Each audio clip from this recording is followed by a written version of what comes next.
This hearing of the Committee on Oversight and Accountability will come to order. I want to welcome everyone here today. Sorry we're getting late. Votes extended about 15 minutes longer than they were supposed to. Without objection, the chair may declare a recess at any time. I now recognize myself for the purpose of making an opening statement. Today marks our first hearing since the election, in which President Trump won in a landslide. This summer, Ranking Member Raskin described Republicans as a, quote, shrinking, shriveling minority party. They're a cult of personality, and there's not many people who are buying the cult and dogma anymore, end quote.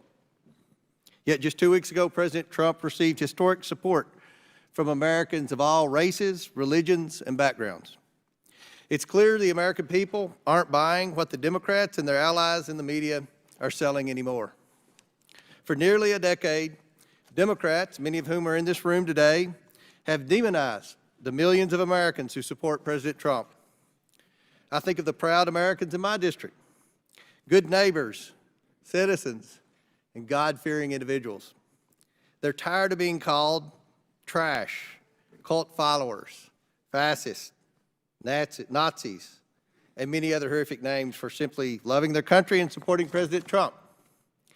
My constituents want the cost of living to stop skyrocketing, whether it's food, gas, heating their homes. They want the border sealed to stop the flow of illegals and criminal aliens coming to our communities. And they want to end the weaponization of government. Unfortunately, we have recently seen a disturbing example of this weaponization of government on full display. In the wake of Hurricane Milton, at least one FEMA official engaged in political discrimination against supporters of President Trump. This official ordered employees to discriminate against vulnerable Americans affected by a hurricane when they needed assistance the most. This same employee alleged on TV that this was not an isolated event and that FEMA essentially treats the homes of President Trump supporters as if they were homes of people with vicious dogs. This is unacceptable. Americans demand accountability. Today's hearing provides members and the American people the opportunity to get answers about these troubling developments that have overshadowed FEMA's critical mission. While today's hearing will focus on FEMA, the issue at hand is part of a larger problem: the urgent need to hold the unelected, unaccountable federal workforce accountable to the American people and the duly elected President of the United States. In his first term, President Trump faced not only open insubordination from federal employees who refused to help implement his policies, but also subtler practices intended to thwart elements of his agenda. And we're already hearing through media reports that some federal employees from DOD, EPA, and of course DOJ are already plotting to thwart President Trump's agenda when he is sworn in as president in January. The current system does not have strong enough mechanisms to ensure accountability. The disciplinary system is run by and for civil servants to protect civil servants. President Trump has pledged to take action to bring accountability to the federal workforce and ensure there are measures in place to appropriately deal with poor performers and those who actively resist implementing the policies of a duly elected president. And he will have strong allies in the Republican members of this House Oversight Committee. Democrats claim President Trump is trying to politicize the civil service, but situations like the one at FEMA validate our concerns that it is already politicized. Under the Biden-Harris administration, the civil service has not only grown in size, but also in power. And this power is evident. Just ask the people in Highlands County, Florida. They needed help, but at least one FEMA official used her power to make help harder to get. We only know this because one whistleblower was brave enough to come forward, but others knew about this and said nothing. And FEMA leadership didn't take action against this supervisor until the press exposed the discrimination. More importantly, FEMA officials did not immediately end the discrimination. Since being fired, this supervisor has made multiple media appearances claiming she was following direction from above and that this practice is widespread. So, the question is this: from FEMA's perspective, was her main offense not only saying the quiet part out loud, but that she put it in writing? Who knows how many victims of Florida were left out of rapid disaster relief response? And what about other areas of the country? How long has this gone on and where? It is not acceptable for anyone to threaten the life or safety of FEMA employees, and FEMA does not protect its people, but this does not justify writing off a huge segment of the population. I'm eager to hear from the administrator today about the status of FEMA's disaster relief efforts, as well as how we can prevent further discrimination. I want to thank you, Administrator, for being here today, and I now yield to the ranking member for his opening statement. Thank you, Mr. Chairman, and congratulations on your victory, and thank you for your magnanimous statement at the beginning. I know you're proud of the 4 million vote majority, which the President-elect seems to have now, just as we were proud of the 7 million vote majority that Joe Biden had 4 years ago. The difference, of course, is that we acknowledge the loss of our candidate in this election, and we're not involved in trying to overturn the election or the Constitution, but we accept the Constitution and we accept the victory of the President-elect. Now, thank you for calling this hearing today. As of last month, more than 300 Americans had lost their lives to the hurricanes. Millions of people across the Southeast have had their lives uprooted, their families displaced, and their communities ravaged by Hurricanes Helene and Milton. Friends of my family were forced from their home in Asheville, North Carolina, and they came to stay with us in Maryland for several weeks following this nightmare, and we closely tracked the recovery effort, which has been unceasing and determined, even though aid was still too slow in getting into some communities. FEMA is America's lifeline in disasters like these, coordinating rapid response and recovery efforts with state and local first responders and rescue agencies. In these hurricanes, FEMA deployed swiftly, providing survivors with temporary shelter, debris removal, and other emergency measures, including the $750 for serious needs assistance for individuals to get items like food, water, baby formula, and medicine. FEMA's disaster work is not conducted by a unitary force of full-time federal government employees, but rather a dynamic team of emergency responders and agencies drawn from across the country, which includes federal, state, and local workers, full-time and part-time employees, and private contractors. Two of my own constituents, Montgomery County Fire and Rescue Service Captains Josh Kurland and Dave Hutchinson, went south with rescue teams to help communities hit by Hurricane Helene. FEMA workers from around America help their fellow Americans get back on their feet after a disaster like this. Now, even in the heat of the presidential election, Mr. Chairman, FEMA's response won high praise from leaders across the political spectrum. Virginia Governor Glenn Youngkin said, quote, "I'm incredibly appreciative of the rapid response and the cooperation from the team at FEMA." Florida Governor DeSantis said, quote, "Everything we've asked for from President Biden, he has approved." And our Florida colleague, Congresswoman Luna, said, "As I'm seeing, FEMA has been very helpful, and I've been in direct communication with them, and they're absolutely going to assist because President Biden has told them to do so." So we could be here today celebrating the workforce of 22,000 FEMA workers, but instead we are invited to focus on one so-called intermittent employee in Florida whose team encountered what she called political hostility while canvassing door-to-door for FEMA in Florida. Thereupon, as I understand it, she made the judgment that her workers were unsafe, and she issued the order to her team not to go to any more houses in the neighborhood where there were Trump signs planted in the yard. This was a bad mistake, legally and constitutionally, which violated the core mission of FEMA and every federal agency to work on behalf of all Americans. It's plainly wrong and divisive to use a presidential campaign lawn sign as a proxy for someone's dangerousness. The director of FEMA, who's with us today, Ms. Criswell, properly acted immediately within 36 hours of learning of the incident because this action was an egregious departure from the norms of nonpartisanship which must govern the conduct and the work of the federal workforce. Federal workers have a duty to serve all Americans regardless of their political identification.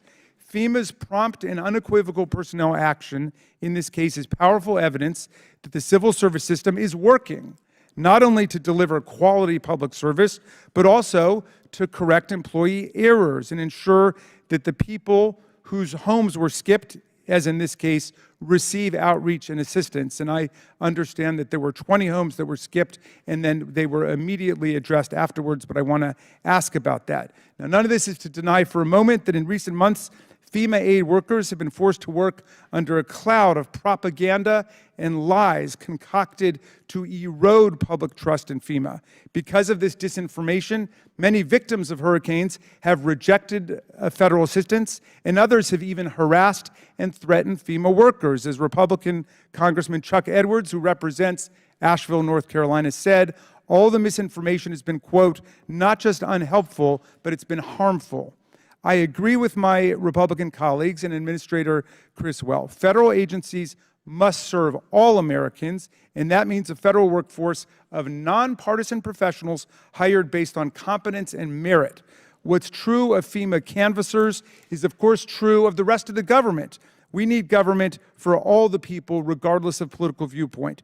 President-elect Trump has promised to be a president for all Americans, and I hope he delivers on that. And if he falls short of it, I trust all my colleagues will hold him to it. In his first administration, President Trump all too often deliberately directed disaster aid based on the party politics of local leadership and past electoral performance, not the needs of the community and disaster survivors. In 2017, his administration denied 99% of the aid that North Carolina's Democratic governor requested as part of cleanup efforts after Hurricane Matthew. Also in 2017, after Hurricane Maria, President Trump blocked the full release of emergency assistance to Puerto Rico that was appropriated by us in Congress due to his unfounded belief that the destruction and death toll had been inflated to make him look bad.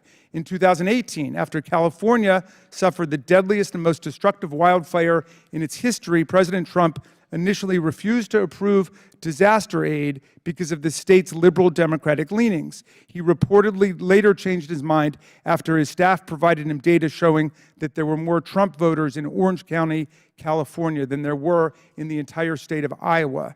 Now is the right time for all of us, Mr. Chairman, and I mean this, for all of us to agree that nobody in public office, no matter how high nor how low, should play partisan politics with disaster relief in the age of climate change. Thank you for convening today's hearing so we can stand together and reaffirm our commitment to the idea that government exists to serve all of our citizens and to commend the devoted federal workers who work day in and day out to serve all of our people. Thank you, Mr. Chairman. I yield back. Gentleman yields back. Without objection, Representative Stubbe of Florida and Representative McCormick of Georgia are waived onto the committee for the purpose of questioning the witness at today's hearing. I'm pleased now to introduce today's witness. Ms. Deanne Criswell has served as Administrator of the Federal Emergency Management Agency since 2021. She has spent much of her career in emergency management, having previously served as Commissioner of the New York City Emergency Management Department, as well as previous positions within FEMA, serving as leader of the agency's National Incident Management Assistant Teams and as a Federal Coordinating Officer. Ms. Criswell served 21 years in the Colorado Air National Guard and is the veteran of 2 overseas tours. Pursuant to Committee Rule 9G, the witness will please stand and raise her right hand. Do you solemnly swear or affirm that the testimony you are about to give is the truth, the whole truth, and nothing but the truth, so help you God? Let the record show that the witness answered in the affirmative. Thank you very much. We appreciate you being here today and look very forward to your testimony. Let me remind the witness that we have read your written statement and it will appear in our full in the hearing record. Please limit your oral statement to 5 minutes, but obviously you can speak whatever you need to say. We want to hear it. As a reminder, please press the button on the microphone in front of you so that it is on and the members can hear you. When you begin to speak, the light in front of you will turn green. After 4 minutes, it will turn yellow. When the red light comes on, your 5 minutes have expired, and we'll ask that you try to wrap it up at that point. I now recognize the Administrator for her opening statement. Thank you. Chairman Comer, Ranking Member Raskin, and members of the committee, thank you for the opportunity to testify regarding FEMA's efforts in response to Hurricanes Helene and Milton. We value this committee's legislative support and oversight of our agency, and I look forward to our conversation today. On September 26th, Hurricane Helene made landfall in Florida as a powerful and a fast-moving Category 4 storm. with hurricane force winds extending 40 miles and tropical storm force winds extending 310 miles from its center. Helene then entered Georgia as a Category 2 hurricane before becoming a powerful tropical storm that continued to release historic rainfall over already saturated soils as it marched through South Carolina, North Carolina, Tennessee, and Virginia. There were also impacts in West Virginia and Kentucky. Helene's powerful winds and floodwaters altered landscapes and devastated communities in many places not accustomed to experiencing such storms. The destruction caused by Helene was catastrophic. Less than 2 weeks later, Hurricane Milton rapidly intensified into a Category 5 storm in the Gulf of Mexico. After making landfall in Florida as a Category 3, it moved across the state into the Atlantic, spurring the formation of tornadoes and leaving an overlapping trail of destruction in many communities still reeling from Hurricane Helene. Many of these same communities were still recovering from Hurricanes Ian, Hurricanes Idalia, and Hurricane Debbie. And our hearts have been heavy with the stories of the survivors we have encountered and talked to. People who have lost their loved ones, their homes, and their businesses. These two catastrophic storms led to the loss of over 200 lives and caused extensive damages to homes and neighborhoods across the impacted states. There was also widespread disruption of critical services across southeastern United States, including the obstruction of transportation routes, which isolated many homes and communities. FEMA's mission statement is a simple one, spelled out in 7 powerful words, helping people before, during, and after disasters. And in my written testimony, I have provided a detailed account of FEMA's preparation, our pre-positioning of assets and personnel, and our coordination with other federal agencies in support of our state, our local, and our tribal partners. I have described in detail how FEMA responded to these 2 storms across 8 states, mobilizing the full weight of the federal government to help in impacted areas that were not accustomed to this kind of disaster. Prioritizing search and rescue efforts, reopening roads to reconnect hard-to-reach areas, delivering essential food, water, and other supplies to residents, and restoring critical infrastructure. And I have described how FEMA is leading recovery efforts in these impacted states, doing everything we can to cut through red tape and expedite assistance to survivors. This has been a challenging time for our workforce of over 22,000 dedicated, hardworking people, many of whom were impacted by the storms themselves and delayed their personal and family recovery to meet our mission needs and respond to the disaster. Our workforce persevered through all of these challenges that I have just described. And they also persevered through a difficult security environment generated by misinformation about FEMA's work to spread through social media, which was spread through social media. Our goal is to help all people obtain all of the assistance that they need and that they are eligible for under the law. And any of the assistance and any misinformation that was out there was making this much more difficult for them to get this needed assistance. I greatly appreciate the voices and the support from Congress, from both sides of the aisle during this event, who attested to the work that FEMA was doing on the ground. So I was very concerned when I learned a FEMA employee had given instructions to a disaster survivor assistance team that were completely at odds with FEMA's mission.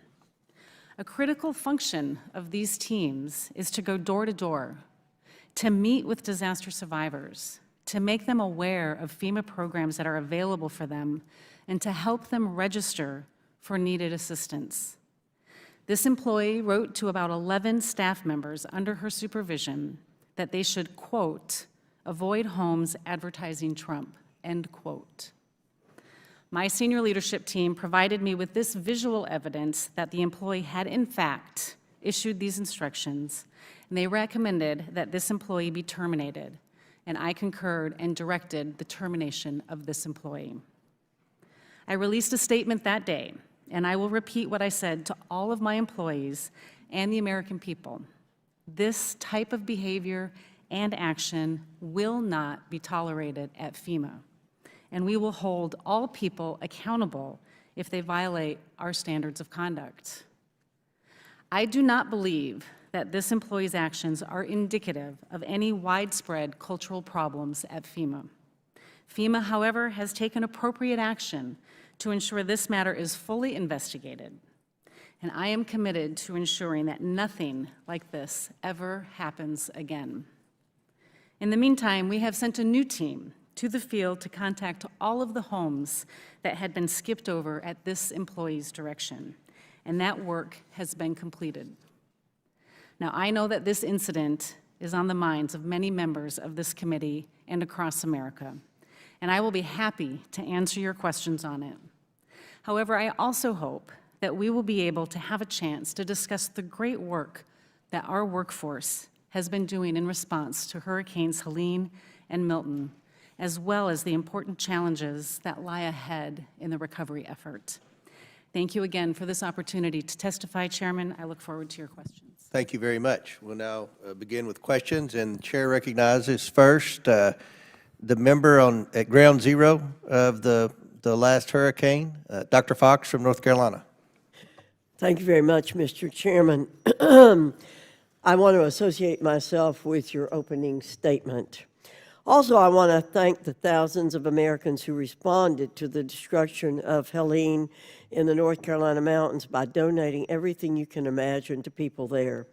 Many tractor trailers of goods came from all over America. This response was wonderfully overwhelming. Unfortunately, our government agencies have not matched the care and compassion of average Americans. Ms. Criswell, I have the statement, the mission statement for FEMA here, because I looked at it and saw what you have said in terms of saying that the mission statement is to help people before, during, and after disasters in every form. But I think one of the biggest problems that I recognize while being on the ground for 6 weeks minimum, helping people, I was there. My area was very hard hit with the hurricane.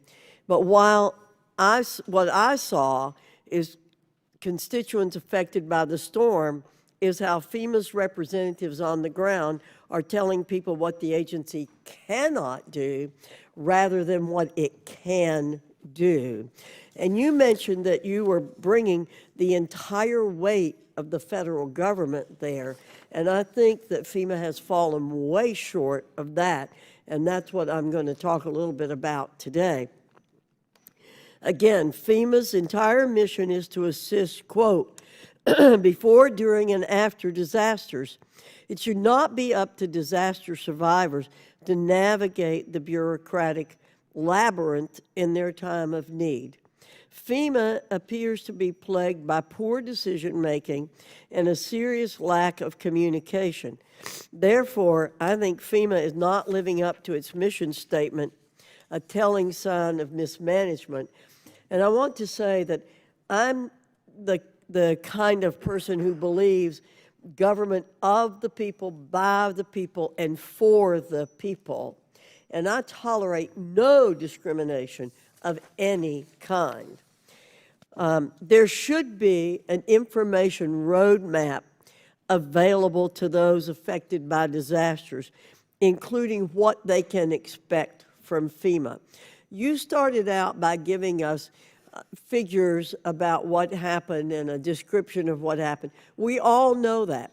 And in every meeting I've had with FEMA, either on the phone or in person, we get this litany of things that FEMA has done, how much money it's spent. But when you really get down to the nitty-gritty, you can't get any details. What that roadmap should include is how much, what kind of aid they can expect to receive, a timeline for aid, information on all available assistance, the total federal government, as you said, which we do not get. what types of decisions will have to be made in the coming weeks, months, and years. So does FEMA have this roadmap, and if so, how is it communicated to people on the ground? Congresswoman Fox, I completely agree that our programs can be very complicated, and I have worked hard over the last 3.5 years to try to minimize the bureaucracy and make it easier for people to gain access to our programs. So why are you unable to provide the basic information to those suffering from disasters in a timely fashion? Congresswoman, we do have information that we give out to individuals that have been impacted by communities. We have several ways that they can reach out to us, but my direction has always been to try to meet people where they are, which is why we go into the communities and talk to people. We call them back if they've registered and I they've was been in a denied. meeting with 20 homeowners who live really close to where I live the other day, and again, the first 30 minutes of the FEMA presentation was all bragging about what FEMA did. It is not providing basic information. If it's not doing that, how can it claim to be committed to helping people where they are? I am happy to look at the information and the materials that were presented at your meeting and looking for ways to improve them. Our goal should be to try to tell people how we can help them instead of telling them what we can't do. And I've tried and worked to try to change that focus, or that the way we approach reaching out to people and finding ways to get to yes. One of my colleagues recently asked FEMA where approximately 400 trailers full of supplies and aid were allegedly delivered in western North Carolina in the days after Hurricane Helene hit. He was told that the trailers were delivered to the State Emergency Management Headquarters, but they also could not share where the aid, estimated to be worth between $4 and $10 million, was actually located. Is it correct that FEMA delivered aid to the state, then simply absolved itself from ensuring the aid actually reached the people it was intended to help? This is a partnership. Our ability to respond to communities requires a deep collaboration between federal, state, and local partners. FEMA delivers supplies at the request of the state in the amount that they have requested, and the state prioritizes in consultation with their local jurisdictions on where those supplies need to go.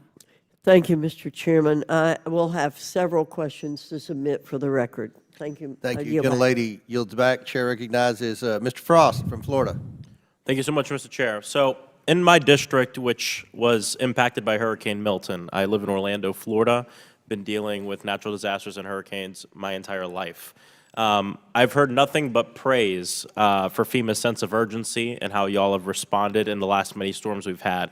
Since Hurricane Milton, many of my constituents have opened up casework with my office to help get FEMA assistance. My team and yours have worked hand in hand to solve these problems regardless of their political affiliation or their voting record. So just thank you for your hard work, and thank you to the hard work of all of the members of FEMA and staff who are fighting to ensure that people are safe and that we can recover after these horrible disasters. The individual responsible for the instruction that FEMA workers can avoid houses with Trump flags was fired. That's good. And thank you for handling that quite isolated situation. I do, though, however, have to call out the hypocrisy of many members of this committee. Madam Administrator, according to staff on President-elect Trump's former National Security Council, on at least 3 occasions, the President-elect hesitated to give disaster aid to areas he thought were too democratic, like California after the 2018 wildfires. If President Trump were to engage in partisan discrimination, how could that impact Americans, the economy, the environment, and also taxpayers in general? The severe weather events that we have been experiencing and the increase in them, they don't discriminate. They impact all people across all walks of life in every part of this country. And we have seen a continued increase in the number of those events affecting more Americans. We have to maintain our ability to be a nonpartisan agency so we can ensure that everybody impacted by these events can get the resources and the help that they need, that they deserve, and that they're eligible for under the law. According to reports, Trump only agreed to release aid when his staff pulled voting results to show him that the heavily damaged area of Orange County, California, had more Trump supporters than the entire state of Iowa. I ask unanimous consent to enter into the record a Politico article from October 2024 titled, "Trump Refused to Give California Wildfire Aid Until Told How Many People There Voted For Him," XAID says. Without objection, so ordered.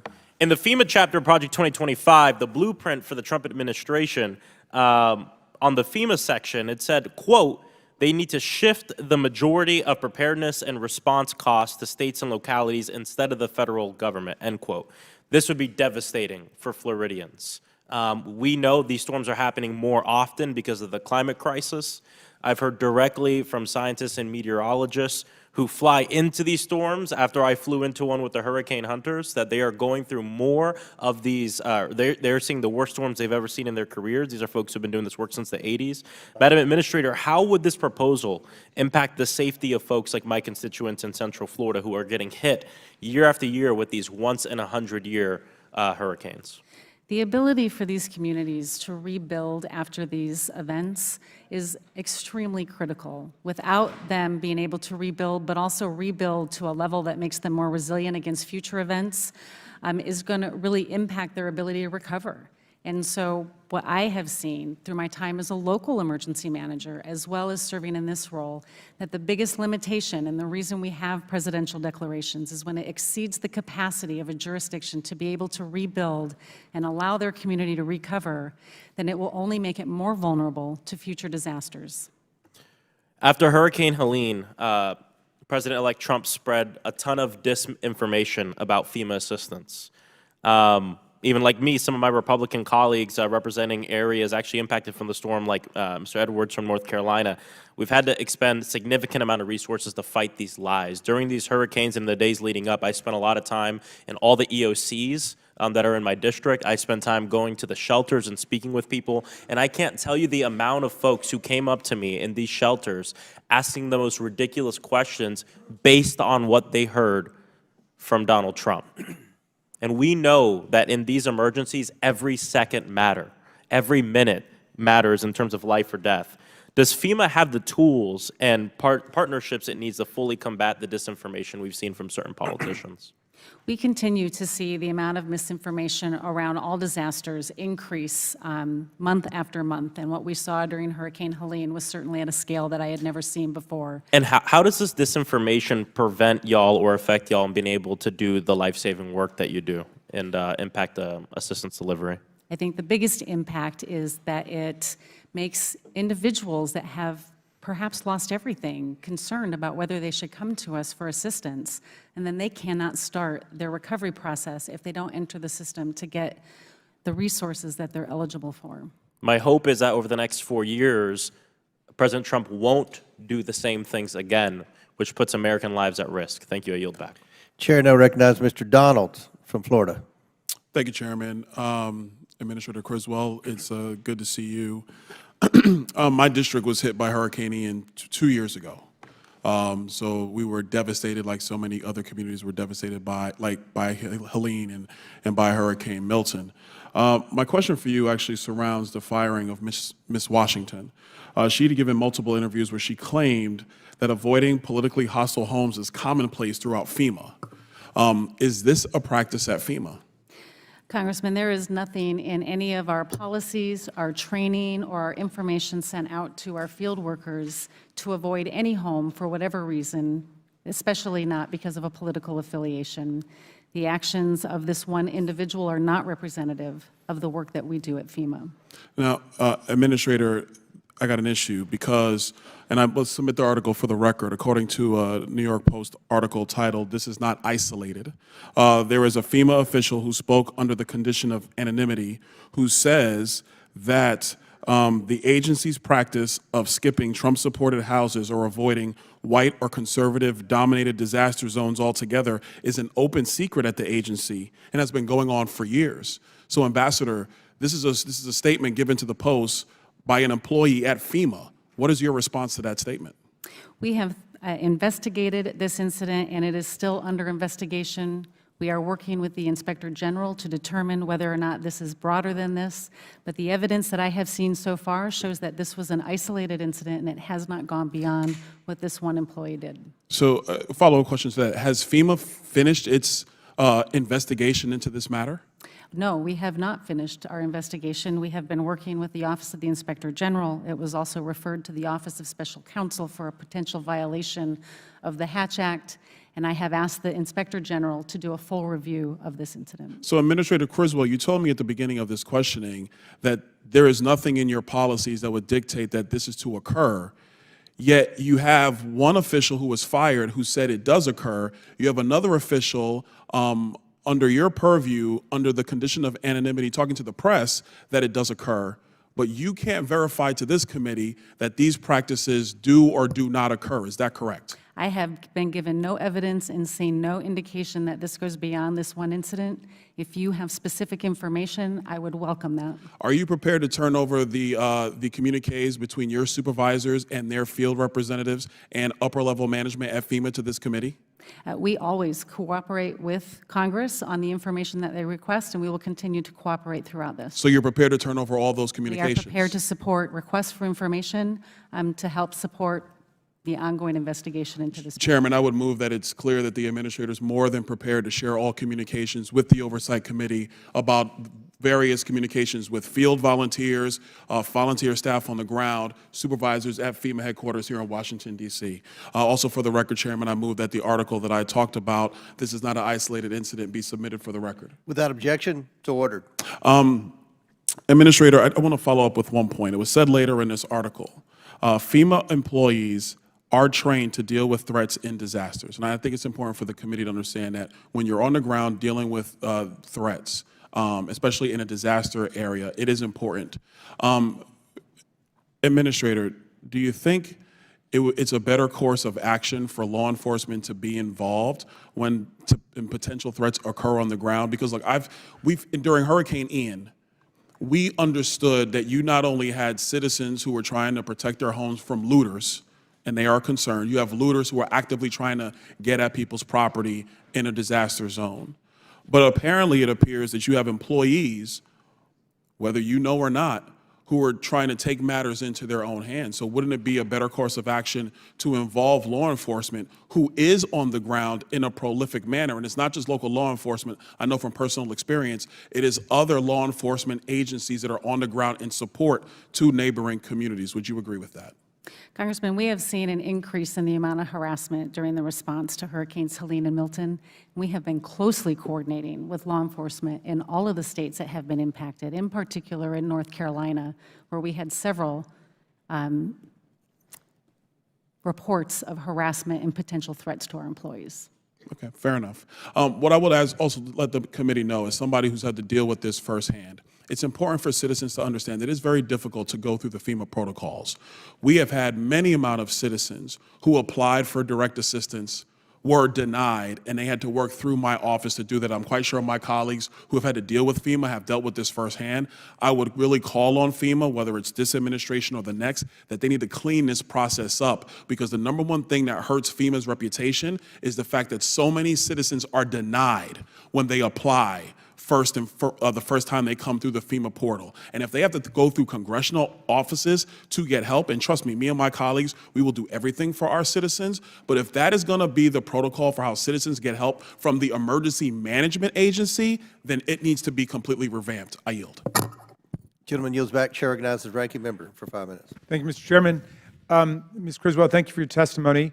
Can you explain what the role of a door-to-door canvass is by FEMA during a hurricane recovery?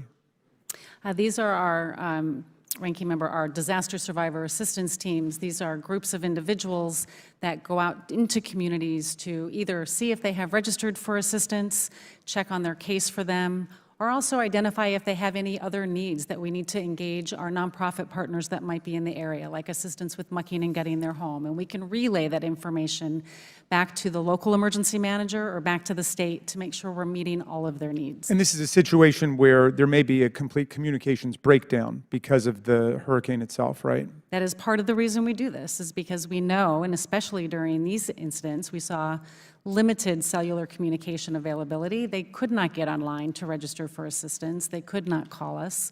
And so we send people out to go knock on their door and see if they have had that opportunity yet. How many doors would you have knocked on during Hurricanes Helene and Milton? Tens of thousands, I would have to get you the exact number. Okay, and hundreds of people would have been involved in the effort? Yes. Okay, so it's been reported that there were unprecedented levels of harassment and threats leveled against FEMA workers, both the full-time workers and then intermittent part-time workers and volunteers who came along. Do you have any sense of where this harassment and where these threats were coming from? What were the things being said that would lead people to attack FEMA workers? We have seen over my last few years in this position, but even as my time as a local emergency manager, we have seen the amount of information being spread that's just inaccurate about FEMA programs, about FEMA policies continue to increase. We saw a big jump during Maui. We saw an even larger increase, and again, on a scale that I have not seen during Hurricanes Helene and Milton, primarily being spread through social media channels. And have you undertaken any efforts to combat that disinformation? So we do a number of things. We have an entire team of public affairs and external affairs experts that help us try to put positive information, correct information out. We establish a page. It's a standing practice for us to establish a rumor control page that we have done for many years through many administrations to put accurate information about the programs that FEMA is offering and the assistance that is available. We also reach out to the community. For example, in North Carolina right now, we're hiring community liaisons, people from the community that can help be a bridge between us and the people in their community to build that trust, make sure people are getting everything that they need, but also to let us know what kind of information or what kind of resources they may still need. The employee who was fired by you a day or a day and a half after you learned of what had happened was an intermittent employee, a part-time employee who may or may not have been trained on the proper protocols of FEMA. But what do you tell your workers to do if, in fact, they are harassed or attacked at the doors, going door to door, offering people assistance? Again, we have people that go into communities that have just been impacted by significant weather events and meeting people on their worst day. And people are, angry and they're upset because of what happened to them. And so we often have people that feel that they may be in an unsafe situation. And so we train them to be able to remove themselves from that situation reactively. We never have done anything to teach our employees to proactively avoid an area where they feel they might be threatened. Okay, and just to restate the obvious, if this is correct, you have no policies or rules counseling people to engage in political party or candidate discrimination. Is that right? No policy, no doctrine, no rule, anything to that matter. Okay, and that's why you acted so swiftly to deal with that situation when it arose. I learned of this on November 7th, that there was an alleged claim that an employee had done this.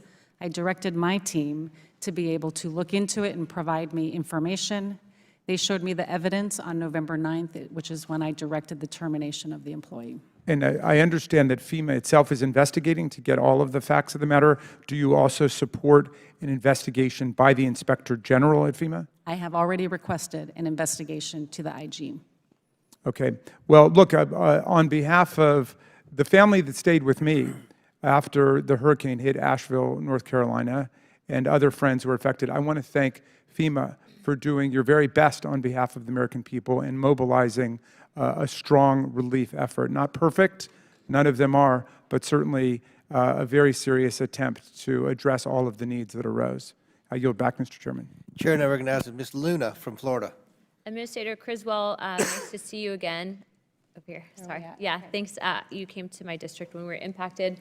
Before I get to some questions that I have from my constituents, I did have a question in regards to the investigations that you have into Marnie Washington. So she went on CNN, and she had stated that under the practice of avoidance and de-escalation, that was what she was using, what her supervisor was using in order to politically discriminate. My question for you, she also stated that her supervisor, Chad Hershey, had directed her not to help politically hostile Americans, aka anyone who, in their opinion, had Trump signs. My question for you is, were you aware of that, and has Chad Hershey been fired, or is he under investigation currently? I understand that Mr. Hershey was in her supervisory chain, but that is part of now the ongoing investigation. If you find that he directed her to, and I assume that you guys will be talking with her directly, but if you find that, are you committing that he's going to be fired? I will commit that anybody who has taken actions to politically discriminate against people that were impacted by this disaster will have the appropriate disciplinary action to include termination. Okay, and then she also had stated on that same interview that this wasn't just isolated in Florida, but under that same de-escalation and avoidance guideline from your field manual that also happened in North Carolina and Georgia. Are you aware of this? And in your estimates, roughly how many people have been impacted? She also stated that there should be incidents reports in regards to FEMA, that we should request them, but I assume that you are looking into that. So if you can just follow up on that. Yeah, we will certainly follow up on that, but again, our policies in nowhere talk about proactively discriminating against areas where they feel that there might be something harassing. Tracking, sorry, I just have to move on because we have time here. My next question is that in regards to your investigation, Marnie Washington stated that after she was terminated that she still had access to her portals and the cases that she had filed. And because of that, she was actually able to see that FEMA was going through and deleting information in regards to the cases that she had specifically handled. Now, I understand that when people leave, sometimes things have to be terminated, but if you do have an ongoing investigation, my question is, why would you then want to delete information? Because then you wouldn't be able to adequately conduct a conclusive investigation. I have no information that we have deleted anything, as stated by Ms. Washington. Even if something was deleted, it's all part of a permanent record, and we have access to it. Okay, then I would advise, if you are tracking, that you should go, because she's saying that she physically saw that information was deleted out within 24 hours of her firing. I have one more question, but I'm going to get to some constituent questions, so please answer these quickly. In Pinellas County, where we were hit, we had actually 13 deaths during the first hurricane, but the county has currently had only one DRC and has requested a second DRC with no success. What is FEMA's process for approving additional DRCs when they're requested? We work closely with the State Director of Emergency Management and the county to determine the best place for those. I can follow up with your staff on specifically why we haven't put a second one up. Okay, and we are requesting additional help just because of the amount of claims that we have for that area, so we are going to be following up. Please assist with getting that additional. The second thing is, what is the status of FEMA's Flood Mitigation Assistance Program? The NFIP program has seen a significant amount of claims as a result of Hurricanes Helene and Hurricane Milton. As you will see in the supplemental request, we are asking for debt relief for the National Flood Insurance Program so we can continue to pay on those claims. To date, I believe the number is somewhere over $800 million that we have paid out in response to Hurricanes Helene and Milton, but we will quickly run out of funding from that fund without the debt relief, and we'll have to go to the Treasury and ask for additional funding to pay those claims. Okay, so if you get that funding, you guys will be able to essentially ensure that recovery and resiliency grants for all the counties impacted will be received.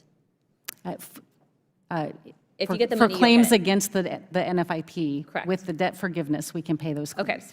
Okay. My last question for you is in regards to community trends. Marnie Washington had alleged that that was what was put into a system that would mitigate these interactions if they felt that it was dangerous. And these communities, a lot of them were conservative and Trump supporters, that they felt that FEMA had created an environment that had stated that those people had made them feel uncomfortable, and that was the reasoning for them passing over these homes. What can you tell me about community trends in regards to this allegation that you made? Our disaster survivor assistance teams, part of what they do is go out into the community to understand what the impacts are and to understand what the survivor needs are. This is often called community trends, but things that we are looking at are impacts to access, roads that are out, water infrastructure, needs of the community, like many places around South Carolina required oxygen bottles. If I can just interrupt you real quick, how many people have been impacted by avoidance and de-escalation? Do you have a number for that just nationally, or is there a database for that? I can tell you that for this particular incident at the direction of our employee, 20 homes were skipped. Okay. All right, thank you for your time. Chairman? Gentlelady yields back. Chair recognizes Mr. Moskowitz from Florida. Thank you, Mr. Chairman, and thank you for holding this hearing. Administrator Criswell, good to be with you. You know, as the only member in Congress who's run a disaster response, run a disaster recovery, handed out billions of dollars of FEMA money, also a Democrat who worked in a Republican administration and ran the recovery efforts for Hurricane Michael in deeply Republican areas of the Panhandle, I can tell you not once did I ever think about their politics or my politics. As I toured the Panhandle in Neil Dunn's district or Matt Gaetz's district, I looked at people as Americans who were hit by a disaster. And my job was to get them every program that FEMA had, every dollar available to them. That was my job. What happened in Florida in this instance is deeply disturbing. It's unacceptable. I know you know that. Disaster aid should never be declined based on support of any political candidate. And I'm happy this rogue employee was fired. You did the right thing immediately, right? What should have happened here is if there were members of FEMA's team that felt uncomfortable, that should have been passed up to the FCO. That should have gone to the federal coordinating officer. And then that information should have gone to Director Guthrie, who's the Director of Emergency Management in the state of Florida, my former deputy. And then they could have made sure to identify those homes and gotten them the information. But that's not what happened. There was a clear breakdown here. And so you should do an investigation to make sure that something like this doesn't happen again. Every emergency manager in the country during COVID, yourself included, I'm sure, was worried about the politics of disaster aid changing. We saw it happening in real time. And we were really worried, about how that would go into future disasters. As the world is becoming more partisan, the world is becoming more divided, you're seeing it here in the country, we were hoping that disasters there'd be a force field around FEMA. But that's not the case. I know the people at FEMA are exhausted, okay? Talent is retiring. They have a rotating door because of the burnout rate from disasters. That's not just in this administration. I talked to the previous 2 administrators during Donald Trump's administration, and it was the same problem because of all the disasters that are happening and the burnout rate that exists. My own agency lost 200 people after COVID because they were burned out. Every problem that my colleagues brought up, and they're right, Chairwoman Fox is right, Anna Paulina Luna is right, all of the problems that they brought up with FEMA, those issues about programs and being denied, this is not new. This has been going on for a while. It happened in the Trump administration, right? Because here's one of the things that I'm going to say that no FEMA administrator will tell you while they're FEMA administrator, but the last 2 Trump administrators will tell you, previous administrators will tell you when they leave the job, is that Homeland has become too big. It has become too big. I got to work with Joe Lieberman. The idea of Homeland was a great idea. It's still a good idea. But never did anyone envision that the bureaucracy would become too big. FEMA can't make the changes you want them to make, whether it's Ms. Criswell or the next administrator that Trump appoints. They can't. Homeland won't let them because there's 30 people around a table, right, trying to figure out what to do in the agency. So for the people at DOJ, if Vivek and Elon are listening, you need to look at Homeland. You got problems at Secret Service, guess where that is? Homeland. And so what I'm saying is that don't look at Administrator Criswell or this FEMA administration or in this Biden administration. If you think there are issues in FEMA that you want to fix, I'm letting you know these issues go back decades. They're not new. They're not. And so I do want to say one more thing because I think it's tremendously important for my colleagues across the aisle and my Democratic colleagues. It is so important that we don't allow FEMA to become politicized and that we don't allow disaster aid to become politicized. Laser beams do not start fires in California. We cannot guide where hurricanes go. And you know what? You know who's amplifying that stuff? Foreign accounts. Other countries are amplifying that stuff on social media to divide us, to divide Democrats and Republicans. They want us fighting over disaster aid because it helps their goal. We can't participate in that. We shouldn't amplify that. So, Mr. Chairman, I thank you for having this hearing. We should have this hearing. But I want you to know that these issues that you're bringing up are not issues of today. These are issues of yesteryear. And so I will work with anyone across the aisle on fixing these issues within Homeland. And with that, Mr. Chairman, I yield back. Gentleman yields back. Chair now recognizes the chairman of the Judiciary Committee, Mr. Jordan. Thank you, Mr. Chairman. Administrator Criswell, is Ms. Washington lying to us? Ms. Washington has, She said it's common practice. You said it's reprehensible and isolated. Both statements can't be true. So someone's not giving us the facts. And I'm kind of trying to figure out who's not telling the truth. the actions that Ms. Washington took were unacceptable. Well, you had another employee. Now, they remain anonymous, but I think one of my colleagues pointed this out earlier. A FEMA official who spoke on condition of anonymity said Ms. Washington likely received, quote, very clear guidance from her supervisors. Is that not, is that person lying too? I have not received any evidence outside of the screenshot that Ms. Washington directed So those her two people team. are wrong. They're not telling the truth to us. We are currently investigating this But that's not issue what you and said. bringing You in said the this is IG. isolated, reprehensible, hasn't happened. This is the only time. And they're saying, nope, nope, nope, it's commonplace. I am saying that FEMA's mission is to help all people. Well, let's look at before, maybe during, the and best after evidence we disaster. have is the actual screenshot. Can you put the screenshot up on the screen? Let's look at what the text message said. The text message said, implement best practices. Like, this is the best practices. We're going to implement them. And they talk about making sure you're going in pairs or with more than one person, avoid the Trump homes, drink your water, take your towel, coconut waters. So stay hydrated, walk with someone else, and don't go to the Trump homes. It seems pretty common and matter of fact in the actual evidence we do have, the text message itself. But you're still saying Miss Washington and this other person aren't telling the truth.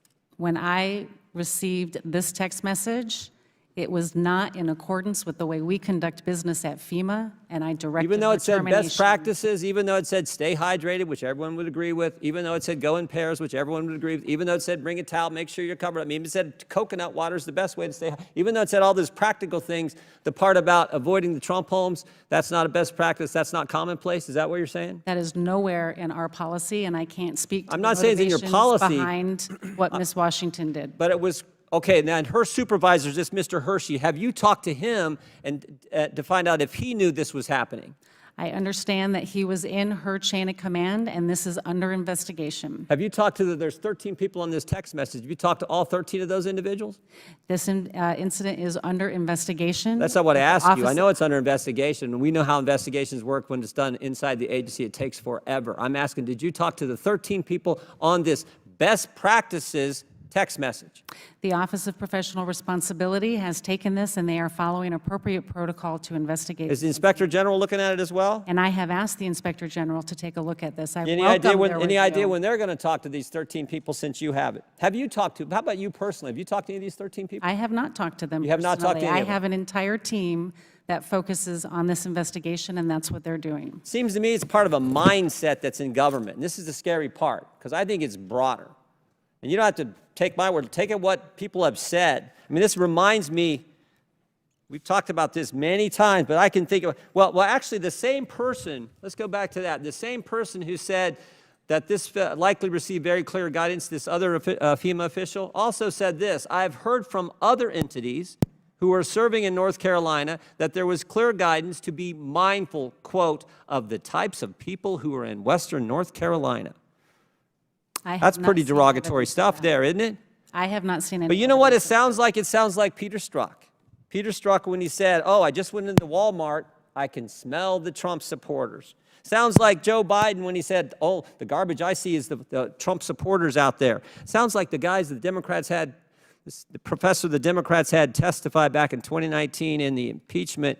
Conservatives, especially very conservative people, tend to spread out, perhaps because they don't even want to be around themselves. This disdain, this mindset that's in the government where everyone's deplorable, everyone's garbage, everyone is, smelly people at Walmart, and oh, be mindful of those people in Western North Carolina. That's what it sounds like. And again, the best evidence is the text message we have, which reinforces that mindset that we have seen from so many people in our government.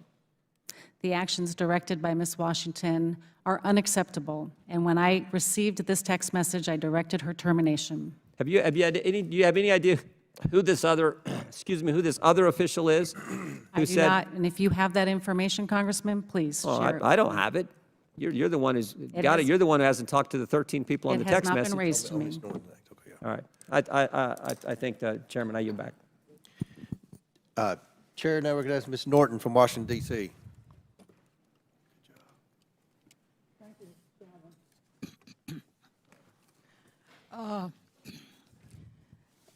Administrator Criswell, I understand that in the weeks since Hurricanes Milton and Helene, FEMA has provided more than $1.6 billion in assistance to more than 910,000 households. FEMA has also delivered more than 16 million meals, 18 million liters of water, more than 3,000 rolls of blue roof sheeting, and more than 700,000 gallons of fuel to the communities devastated by these hurricanes. And 700 and 500 FEMA employees remain deployed in these communities to assist with recovery. Administrator, what steps did FEMA staff take to contact their with survivors on the ground, including those displaced from their homes, and make them aware of the resources available to them?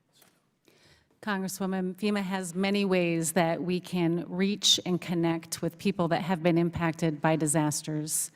They can contact us through our 1-800 number. They can go through our disasterassistance.gov website to register for assistance. They can use the FEMA app.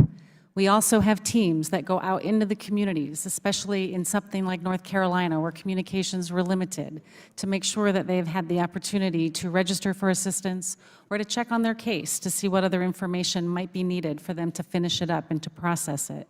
And then we establish disaster recovery centers, fixed facilities once the infrastructure supports it, so people have a place they can go and they can talk to somebody face to face and work through their particular needs and their particular case, because we know everybody's situation is going to be unique to them. And we want to make sure all of our programs are available and we help them find the right ones to support their unique needs. Thank you. The destruction of Hurricane Helene left close to 4 million people without power.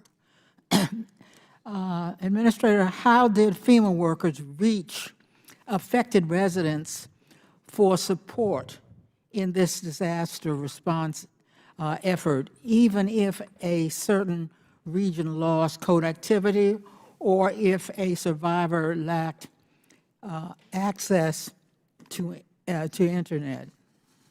One of the first things we do, Congresswoman, is we put part of our leadership team in with local emergency managers to work side by side with them to understand which parts of their community still need assistance. Then we can either direct our disaster survivor assistance teams to go into those areas, or also the state is sending their resources, like the National Guard. The National Guard in North Carolina did an amazing job of getting into the communities and helping people that have been impacted. This is a holistic effort.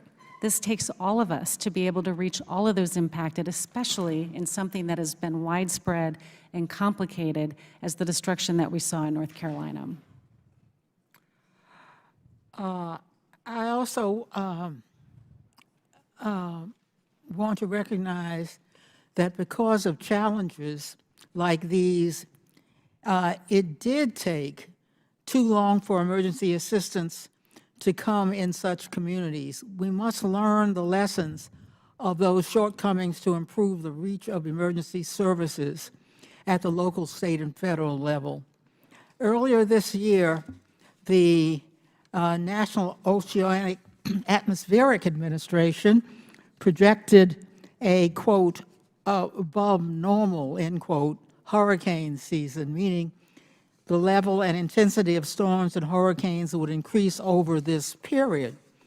11 storms have developed into hurricanes this year. More than a few years later, Luhana community is still being built back after wildfires hit the land of Maui. And recovery operations are still continuing more than 2 years after Hurricane Ian made landfall in Florida.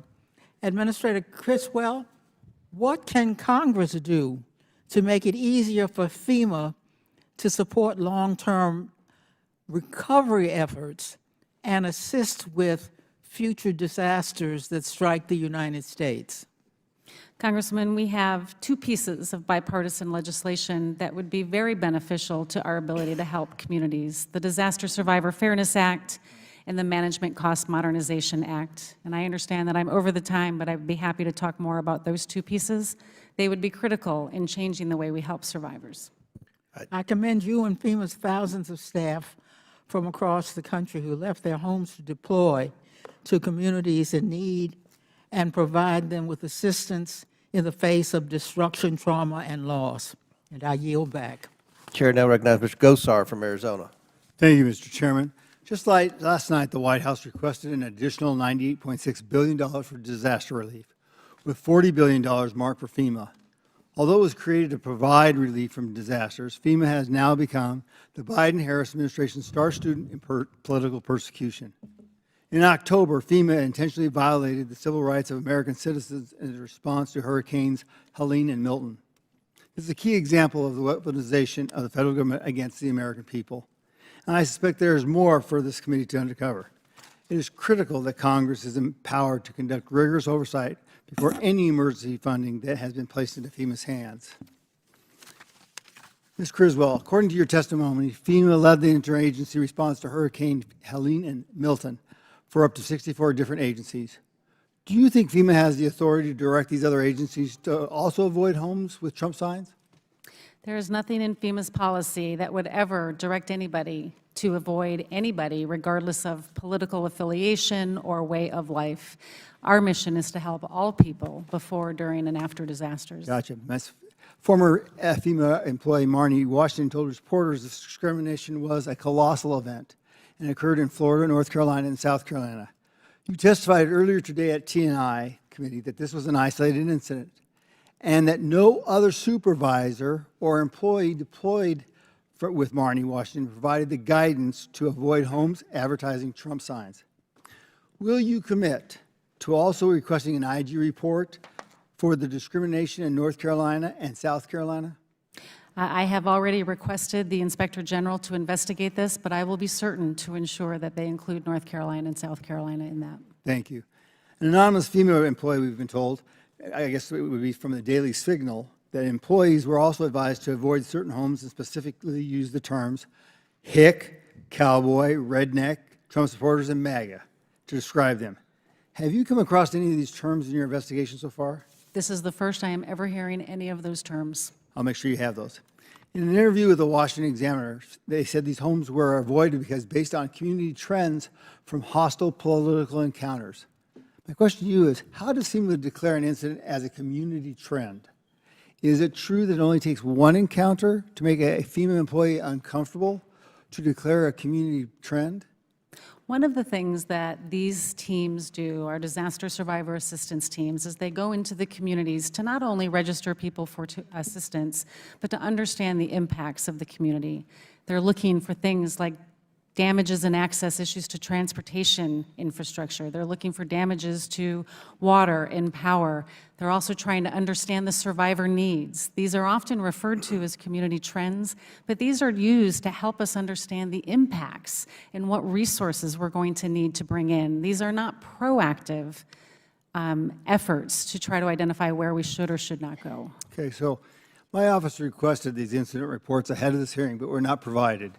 Can you please provide this committee with the incident reports that determined Lake Placid should be defined as a community trend? I wouldn't say that Lake Placid was defined as a community trend. Again, when we talk about impacts to a community, we're looking at impacts to that community and survivor needs. So you would provide all the incident reports? So We will work with Congress on the request for information and provide what you need.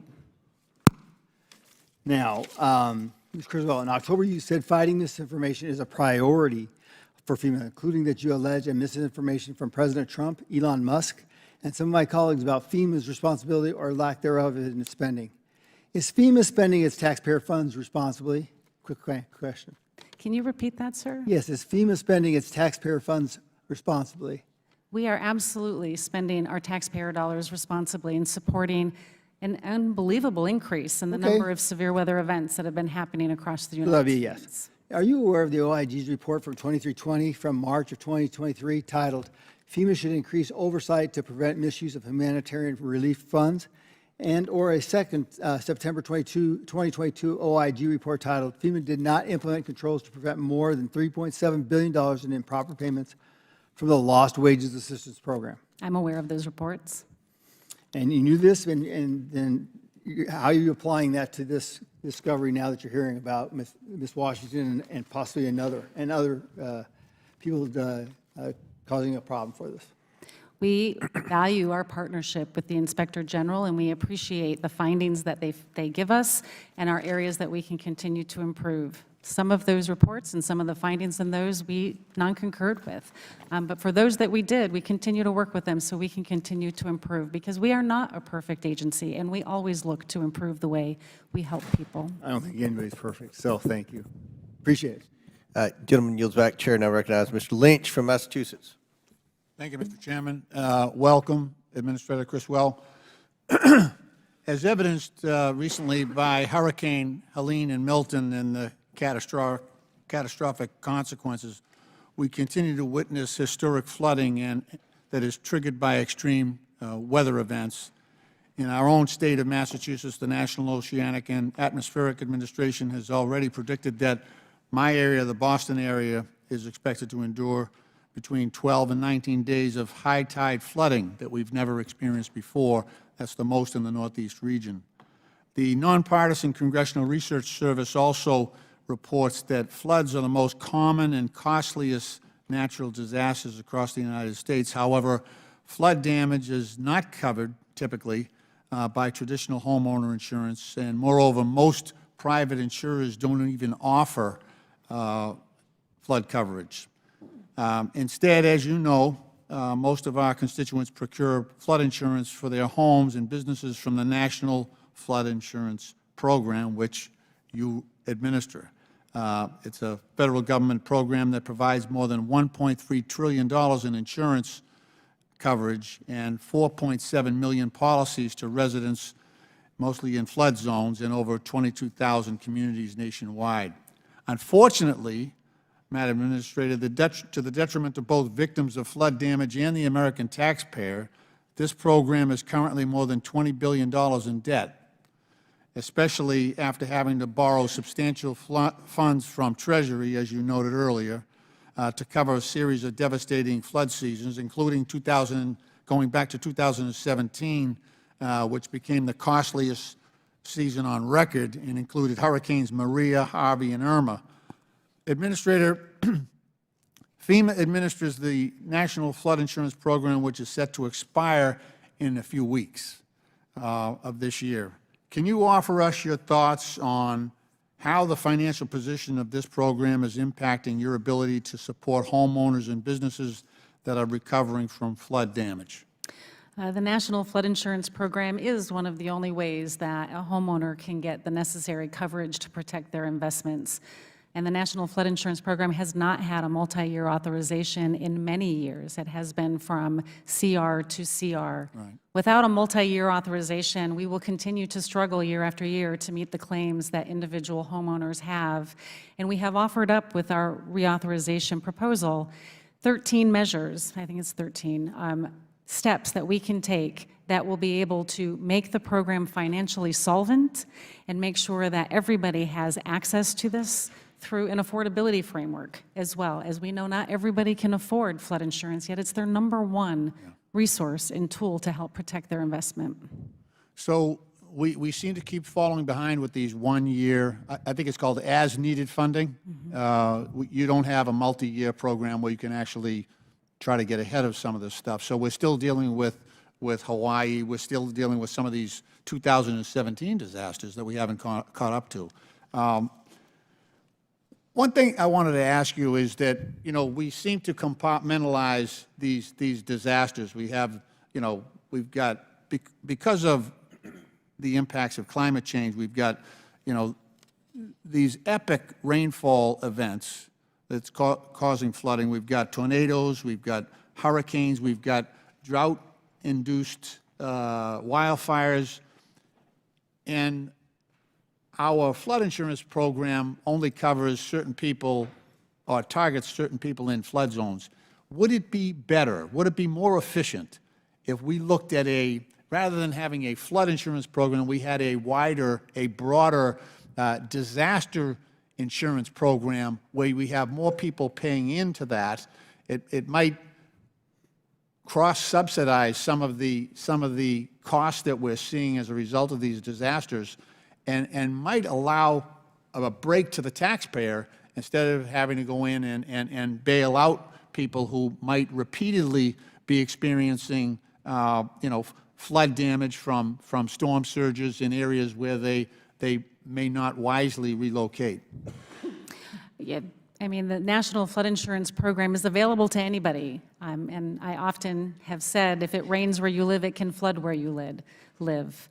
There are only certain areas that are mandated to purchase flood insurance, but everybody has the opportunity to purchase flood insurance. As far as making that a broader, more catastrophic insurance program, I think that's something that we should be having conversations with the private sector about, because that's what they should be providing. All right, thank you. Our time has expired, Mr. Chairman. I yield back. Very good question. I'll recognize myself for 5 minutes. And Administrator, I want to thank you for the work that you and FEMA did in my district a few years ago after the tornadoes in West Kentucky. I want to publicly say that.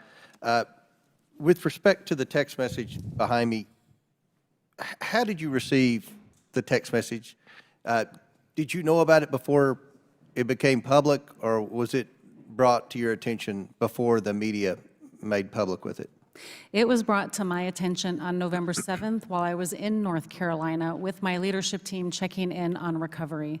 It was mentioned to me that they had heard that there was a text message that a staff member had sent. I then directed my team to look into this. This was before the media inquiry or the media story came out. They reviewed it and looked into it on the 8th. They contacted me on November 9th. They showed me the text message. I still had not seen any media stories, and I directed the termination of the employee because it violates the way we conduct business. And you've testified that you believe this was an isolated incident. Why should we believe that this is an isolated incident and not part of a pattern in FEMA? Because we've seen many other government agencies that we believe have become politicized and or weaponized. So, I mean, why should we believe this is an isolated incident? Chairman, I understand your concern, and I share your concern, because I want to ensure that the American people know that FEMA is there to support all people, which is why we are conducting an investigation and why we have asked the IG to look into this further to ensure that this is not beyond the one employee who sent this message. It is not indicative of the rest of our workforce, and it is completely unacceptable. So I want to go back to Ms. Washington. You terminated her. She was a part-time employee. If she were a full-time FEMA employee, could you have terminated her then and there on the spot? We definitely have more flexibility within our intermittent employee HR practices, but we would have been able to take the necessary action to remove her until a full investigation had been done. So how likely would it have been that her termination would have been overturned because she would have been a full-time civil servant and been protected by the civil servant merit laws, tenure laws, whatever you want to call it? Given the text of this message, it's very clear that this was an unacceptable type of behavior, and I don't believe it would have been overturned. I think the system worked. Well, we're going to find out with a lot of federal employees that we believe should be held accountable for bad behavior. And that's one of the huge issues in this election, and this is going to be a priority for the new administration, and this is a role that this committee is going to play moving forward to try to work with the Trump administration, work with Elon Musk and Mr. M. Swamy to try to make government more efficient. So we'll see. We certainly believe that people, regardless of their party, regardless of their status in their years of service in the federal government, regardless of their ideology, if they've done wrong, then they should be held accountable. And I think the American people agree with us, and I think that was a huge issue in the election a few weeks ago. I want to switch gears and talk about FEMA, and I think a lot of people, myself included, often wonder what is the role of FEMA. So if a hurricane or a tornado or a natural disaster happens, I believe FEMA should be first on the scene. I believe that they, should be in charge of obviously rescue and recovery to ensure that, to help coordinate, to ensure that people have food and shelter. And then, of course, the big role I believe FEMA plays is debris removal to try to help coordinate, to get the power going, to get the roads cleared and things like that. A lot of people wonder, what then? What else is FEMA responsible for? Because I know when we had our issues in West Kentucky, people were thinking that if they didn't have insurance, that FEMA was supposed to come in and pay for that. Can you tell this committee and the American people who are watching this what exactly FEMA's role is the second a natural disaster happens, whether it's a wildfire out west or whether it's a tornado in the Midwest or whether it's a hurricane on the East Coast? What is FEMA's responsibility from start to finish, and how long should that take? I think the best way to start that, Chairman, is the fact that all disasters are executed at the local level, they are managed at the state level and supported by the federal government, and that's where FEMA comes in. In this particular incident, I contacted governors before the storm made landfall in all of the states that were impacted, encouraging them to ask for a pre-landfall emergency declaration. What that does is it allows me to pre-position resources. And these aren't just FEMA teams, these are the federal government. It gives me the ability to direct other members of the federal government to come in and be able to respond to those immediate life-saving needs as needed after a storm passes. For these events, we pre-positioned resources from Florida up to North Carolina and into Virginia to support those immediate needs. And we do that at the support of the governor. We have teams that are embedded with the governor sitting side by side who are also communicating with the local emergency managers, the local first responders to know where those needs are so we can direct our resources to the areas that don't have enough. These all start and end with that local first responder, and they did amazing work in those first few hours after these storms passed, and our teams on the ground immediately, the search and rescue teams from across the federal government, were there doing life-saving activities as the storm were passing all of these states. We then support through mission assigning other federal agencies like the Army Corps of Engineers to help assess what the needs are going to be for debris removal, or at the request of a local jurisdiction to actually do the debris removal if they don't have the contracts to do so. And then we continue to support the stabilization of those lifelines, being able to reimburse communities if they put in a temporary bridge or if they've done something to, in the case of Asheville. And the time's expired, but what's the normal time length for this? What do you have an objective when you go in and say, all right, this is when we hope to be finished? Do we hope everybody's paid? And do you have, is that ever a factor or an objective? All disasters are definitely unique. My objectives and my timelines are in that response to make sure that I have teams on the ground before landfall, that they are engaged during and after landfall, and then when the governor's team tell us that the incident stabilized, then we demobilize those response teams.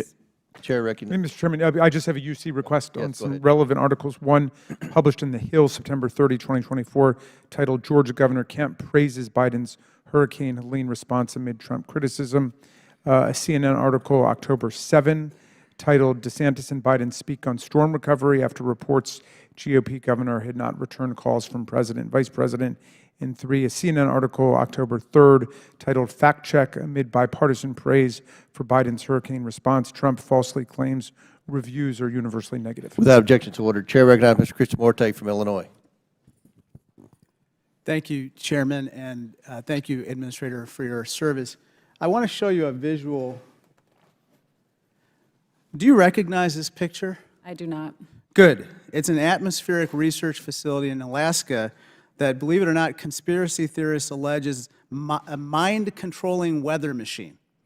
And one of the conspiracy theories out there is that somehow FEMA controls the weather. And I assume that you, as the administrator, do not control the weather, right? I do not control the weather. And you don't use secret machines to control hurricanes to target certain places in the United States, right? Correct. and you and your team did not direct severe weather at North Carolina to, quote unquote, commandeer lithium mine property in that state, right? Why would anybody want to bring harm to the American people? And you would not direct severe weather to target anyone of a particular political party, right? Never. You're not establishing FEMA camps to detain individuals or enact martial law, right? Correct. These are all conspiracy theories that you've had to deal with. I'm glad that you have addressed them in this forum. Now let me talk about stuff that's true. It's true that during Hurricane Helene and Milton, FEMA assisted more than 35,000 households with disaster relief, right? That number sounds about correct. Let me just talk to you a little bit about what certain Republican officials have said about your response. Can you please show the first one? This is Governor Glenn Youngkin of Virginia. You recognize him? I do. He said, "I'm incredibly appreciative of the rapid response and the cooperation from the federal team at FEMA." You don't disagree with that, right? Governor Youngkin and I were communicating, texting, and talking daily, if not hourly, during the initial hours that it was passing Virginia. Well, let me show you another quote. This is Governor Henry McMaster of South Carolina. He said, "Federal assistance from FEMA has, quote, been superb." You don't disagree with that either, right? I do not. Another one. This one is from Senator Tom Tillis, Republican of North Carolina. He said, "It has to be a coordinated response, and FEMA knows how to do this well." I presume you don't disagree with him either, right? I do not. Let me turn to a final topic, and this has to do with basically homes that also serve as child care centers in many places, including in disaster zones. Administrator Criswell, access to child care is often forgotten in the aftermath of a disaster, and I'm worried that cases like these don't get enough attention by FEMA or other agencies because these child care centers are often based in the provider's homes rather than a commercial facility. Let me show you what's called a flood susceptibility map of the Chicago area, which is what I represent. I'd like to draw your attention to this particular map because it shows the areas of the Chicago, what we call Chicagoland, that have high susceptibility of flooding. And as you can see, it's this blue area which basically covers the entire region like a wet blanket.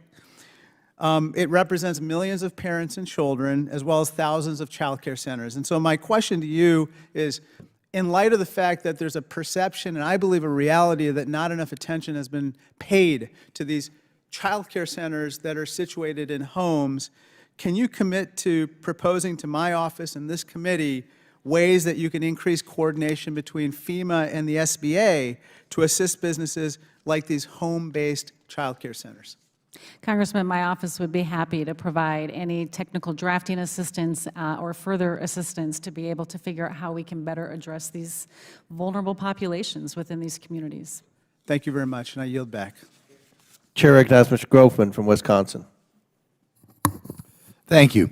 Thank you for coming on over here. I think the last time we had FEMA before this committee was maybe about 8 years ago, and that was a time when I think down in Louisiana they had mobile homes that were being sold for, I don't know if you remember this, for maybe a tenth the cost to which they were paid for, but that was the last time. I can tell you, along with many Republicans, when they come into contact with the government, they sometimes worry about prejudice against them. Okay, I know one guy in my district, he once did an ad, and miraculously, not your agency, another agency kind of came down hard on him. Maybe coincidence, maybe not. We all felt it was not coincidence.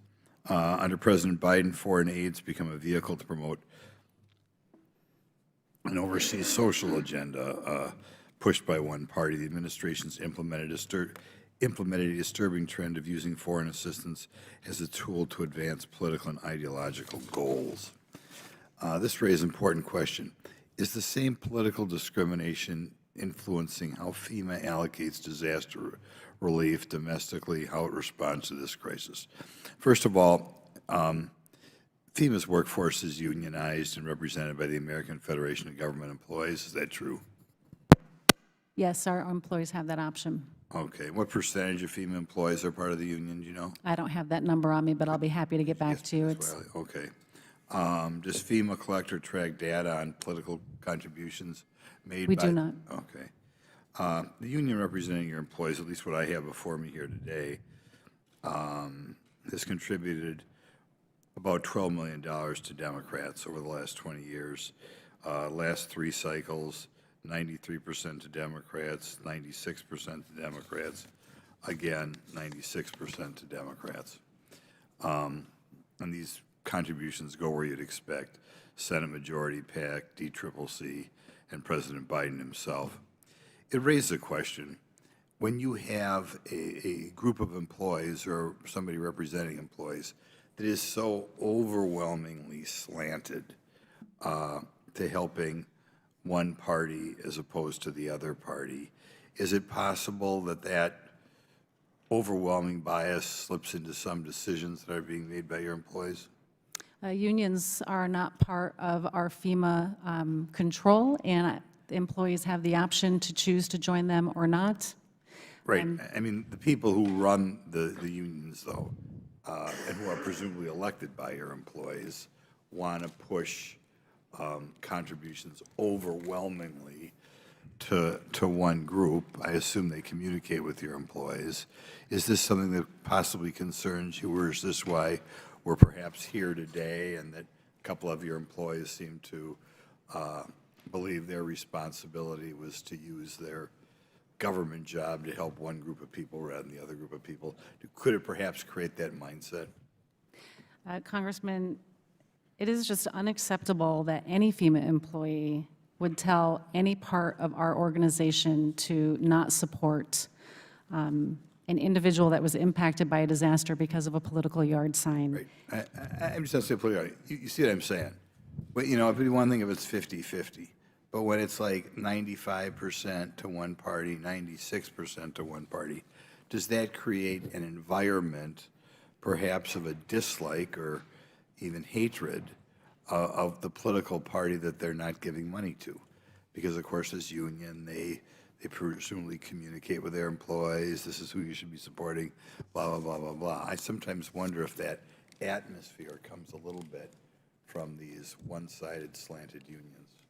Again, employees have a choice of whether or not they want to join a union or not. Not all of our employees are part of that union, and regardless, it is unacceptable, regardless if you are in a union or not, to discriminate against a disaster survivor because of a political sign in their yard. That's not who we are. I'm really glad that Chairman Comer is having this committee. Are you aware of anything you're doing to make sure this sort of thing does not happen in the past or in the future, given the overwhelming political slant of the union that represents your employees? So you're talking about anything I've done with the union or this event in Specifically to particular? make sure this is not going to happen again. Yep. Specifically talking to your employees and say, we realize you have a union that apparently really dislikes Republicans. Yep. What are you doing to make sure that that doesn't flop over into how they dole out the government largesse? Yeah, so immediately upon the termination of the employee that made this direction, I sent out an email to the workforce letting them know what is expected of them and that we serve all people. I have been in this job for 3.5 years, and my focus has always been on putting people first, and that's all people. We have also conducted refresher training for all of our staff that are in the field, explaining to them what we expect of them, again, so there's no misinterpretation of how we support people that have been impacted from disasters. And we will continue to work with the IG on the investigation on if there's any other factors related to this particular incident. Thank you. I'm sure this is something that they'll be talking about for the next 15 years. Chair now recognizes Mr. Mfume from Maryland. Thank you, Chairman Comer and Ranking Member Raskin. I want to thank the administrator for being here today. And I want to associate my remarks with those of the Ranking Member, Mr. Raskin, in his opening statement. Madam Administrator, you've got a tough job. And I've tried to sit here and to listen to what you say and how you say it. And my gut tells me that you are a good person with a good heart who wants to do good things for your nation. I think that if there is a disconnect here, it might be the fact that you can't make everybody underneath you good people, even though we'd like for them to be that way, because we take pride in our federal workforce, the fact that it is not a political workforce. Every now and then, there becomes a possibility where something terrible can happen. And we all know that 2024 has been a trying year for various agencies throughout the government dedicated like yours to protecting and providing for Americans of all walks of life. Your agency has done a good job in providing resources, at least what you have, I might add that, in very difficult situations in a number of different communities. That conclusion is not mine alone. It comes from governors, other members of Congress, mayors across the nation. That being said, I would be remiss if I did not, in a deliberately redundant way, go back and address this report of a FEMA employee who were allegedly foregoing visits to homes that had Trump signs displayed. Now, regardless of whether that employee was following a FEMA policy or not, it's a sad day, quite frankly, anytime. We've realized we've reached such a state in our government where people are making decisions based on their own partisan beliefs when they're in a nonpartisan role of providing service and providing it to everybody. And I must say that every disaster is not even a natural disaster. In my own city of Baltimore, we had a major bridge collapse, the Francis Scott Key Bridge. And we're still struggling to try to find a way to deal with that. And that's been since March 26 when it collapsed. The Port of Baltimore was forced to close, as you know. Longshoremen and longshorewomen were let go without work. Small businesses were impacted. We mourned the lives of those 6 persons who died on that bridge that night. And as we do in every disaster, we did not check to see which political party they favored. When the Small Business Administration, the Army Corps of Engineers, and the Coast Guard all stepped up, as they did repeatedly month after month, to do the tough work, nobody asked for a party registration or a voting card or a voting record. So we know that incidents like that are going to happen again. But what we, I think, have to be very firm in is our belief that emergencies should never have a party and that disasters ought never be partisan. I expect that we're going to work together on this. I would strongly suggest, though, that as I listen to the interview that journalist Roland Martin did with the person in question, I'm still scratching my head trying to figure out if, in fact, she was told by someone who is full-time, who may have taken an overreach in a disaster with a lot going on, to say, by the way, you can skip those homes. I don't know that she necessarily would have done it on her own. As you know from the interview, she's not a Democrat, she's not a registered Republican, and she did not even vote. So I'm still hoping that at some point in time your request to the Inspector General will be taken seriously and he will start to look at what's going on. We need facts in this committee more than anything else. And I'm going back to the comments of my colleague from Florida who mentioned the overall Department of Homeland Security and suggested that that is where the problem lies, because it's so massive and people are not doing what they ought to do, when they ought to do it, to ensure integrity. I'm going to meet with him later today on the floor because I want to know that. He's worked in that capacity, so he should know what he's talking about. So I would just hope that as we move forward here, to the extent that you can provide this committee and all the members of this committee with additional details, that would be helpful. I'd like very much to know what the IG's response to you is going to be. And I'd like to know at the conclusion of your own report, if you would be so kind as to share that with the chair and the ranking members so that members of this committee who are still really not knowing what to believe will have something more concrete that we can look at and make decisions on. Thank you for your time, Mr. Chair. I yield back. Chair now recognizes Mr. Cloud from Texas. Thank you, Chair, and thank you, Administrator, for being here. The chair had asked, how long does it take to recover from these? And I represent a district that was devastated by Harvey. And it was just a few months ago that we were still at a press conference at a ribbon cutting for something, a project that we had worked with FEMA to help bring recovery to. So obviously our hearts and minds go out to all those devastated in these past 2 hurricanes and what those communities and the families are going through right now. I wanted to ask you about, Representative Donalds mentioned that Ms. Washington says that she thinks this isn't an isolated incident. Of course, we have the New York Post article that talks about a FEMA official who went on and said that avoiding white or conservative-dominated disaster areas was an open secret within the agency. You state that there's nothing in the policy that, you know, and I will say I've been in enough of these, and that's the expected answer from any administrator. Of course, it's not in the policy. It's from our standpoint, it's not the policy that we're concerned with.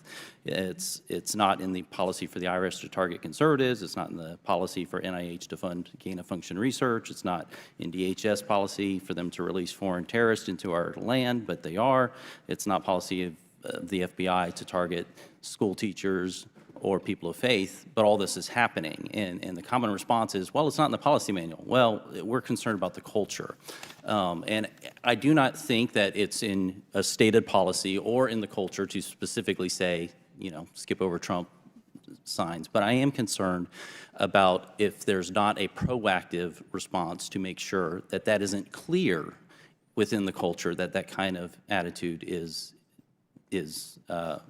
should not be accepted at all. And I will point to this. FEMA's current strategic plan lists 3 goals. The first goal is to instill equity. We know that these DEI initiatives have had a discriminatory aspect in it. We've seen a lot of companies now having embraced it out of altruistic means, but understanding that what they do is they ask us to discriminate proactively.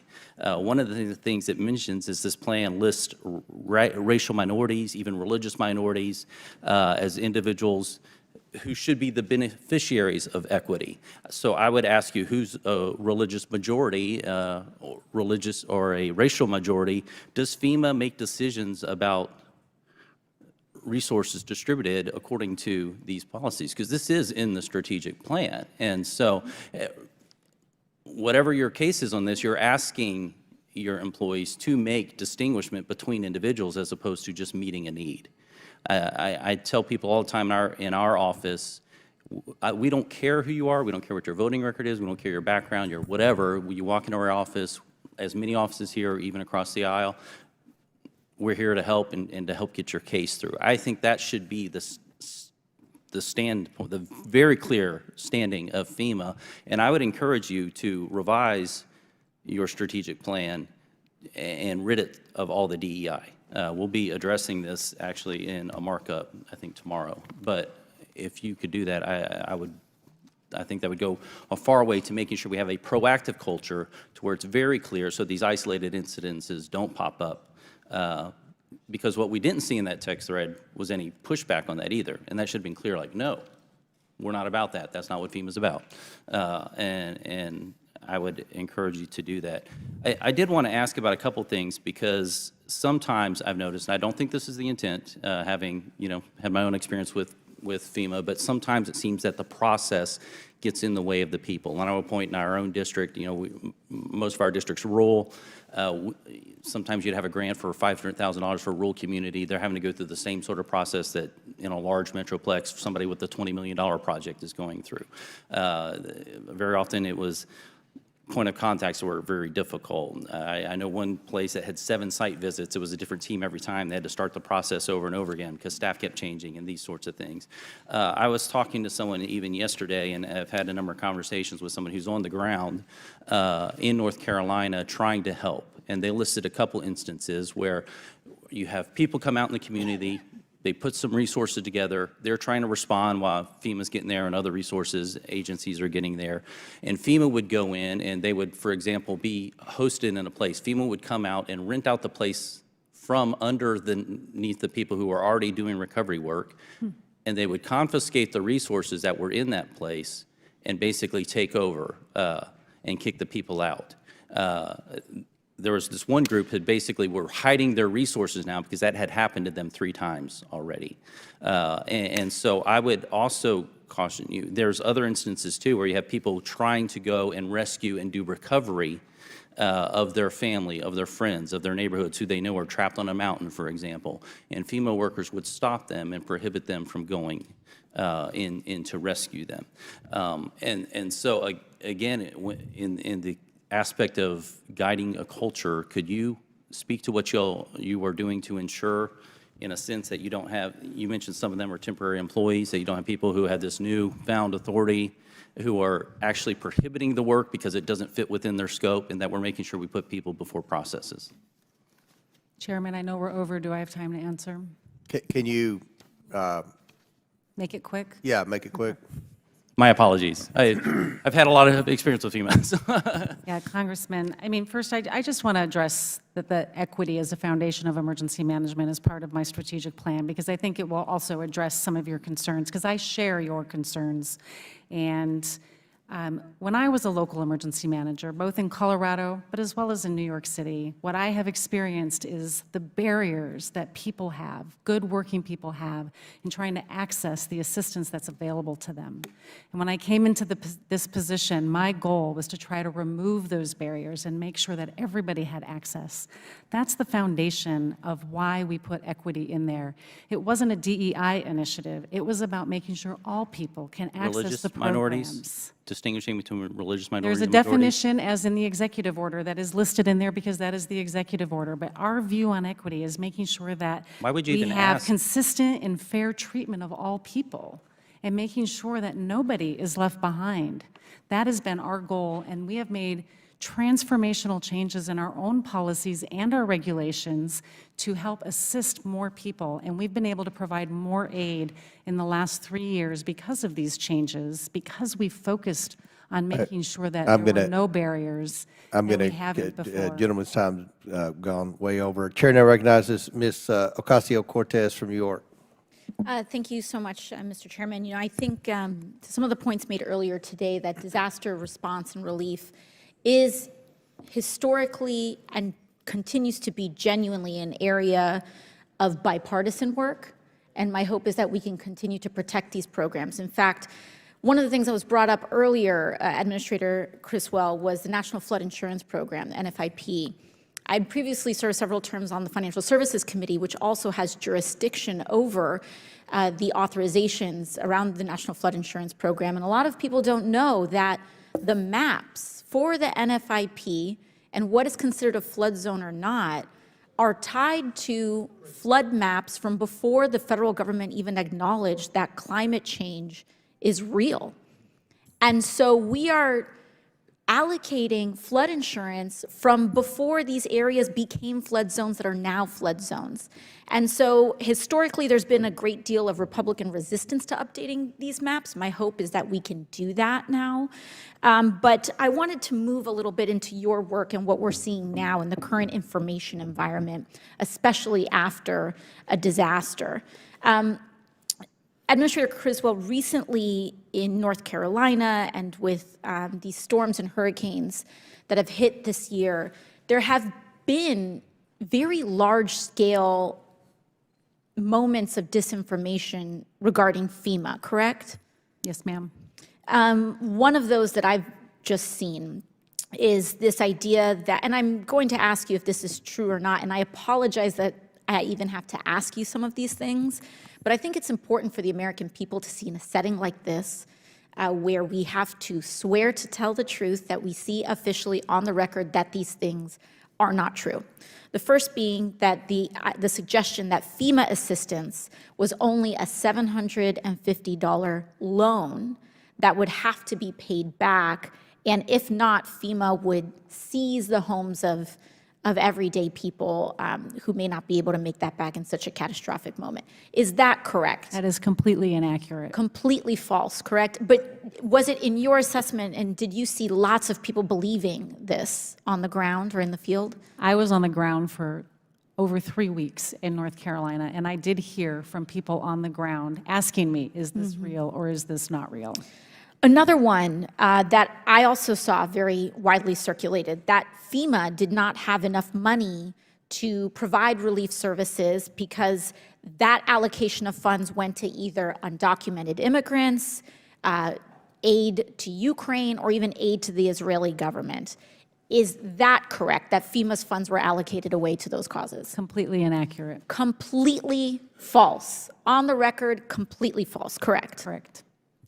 And other things that we've seen as well, that it's standing policy for FEMA to politically discriminate. We know that that's not true, correct? Correct. And there was an incident we see, but that individual was fired, and that this is not a policy at scale, correct? Correct. Now, we know that these are important pieces, very large and influential pieces of disinformation, but I want to talk about the harm of that.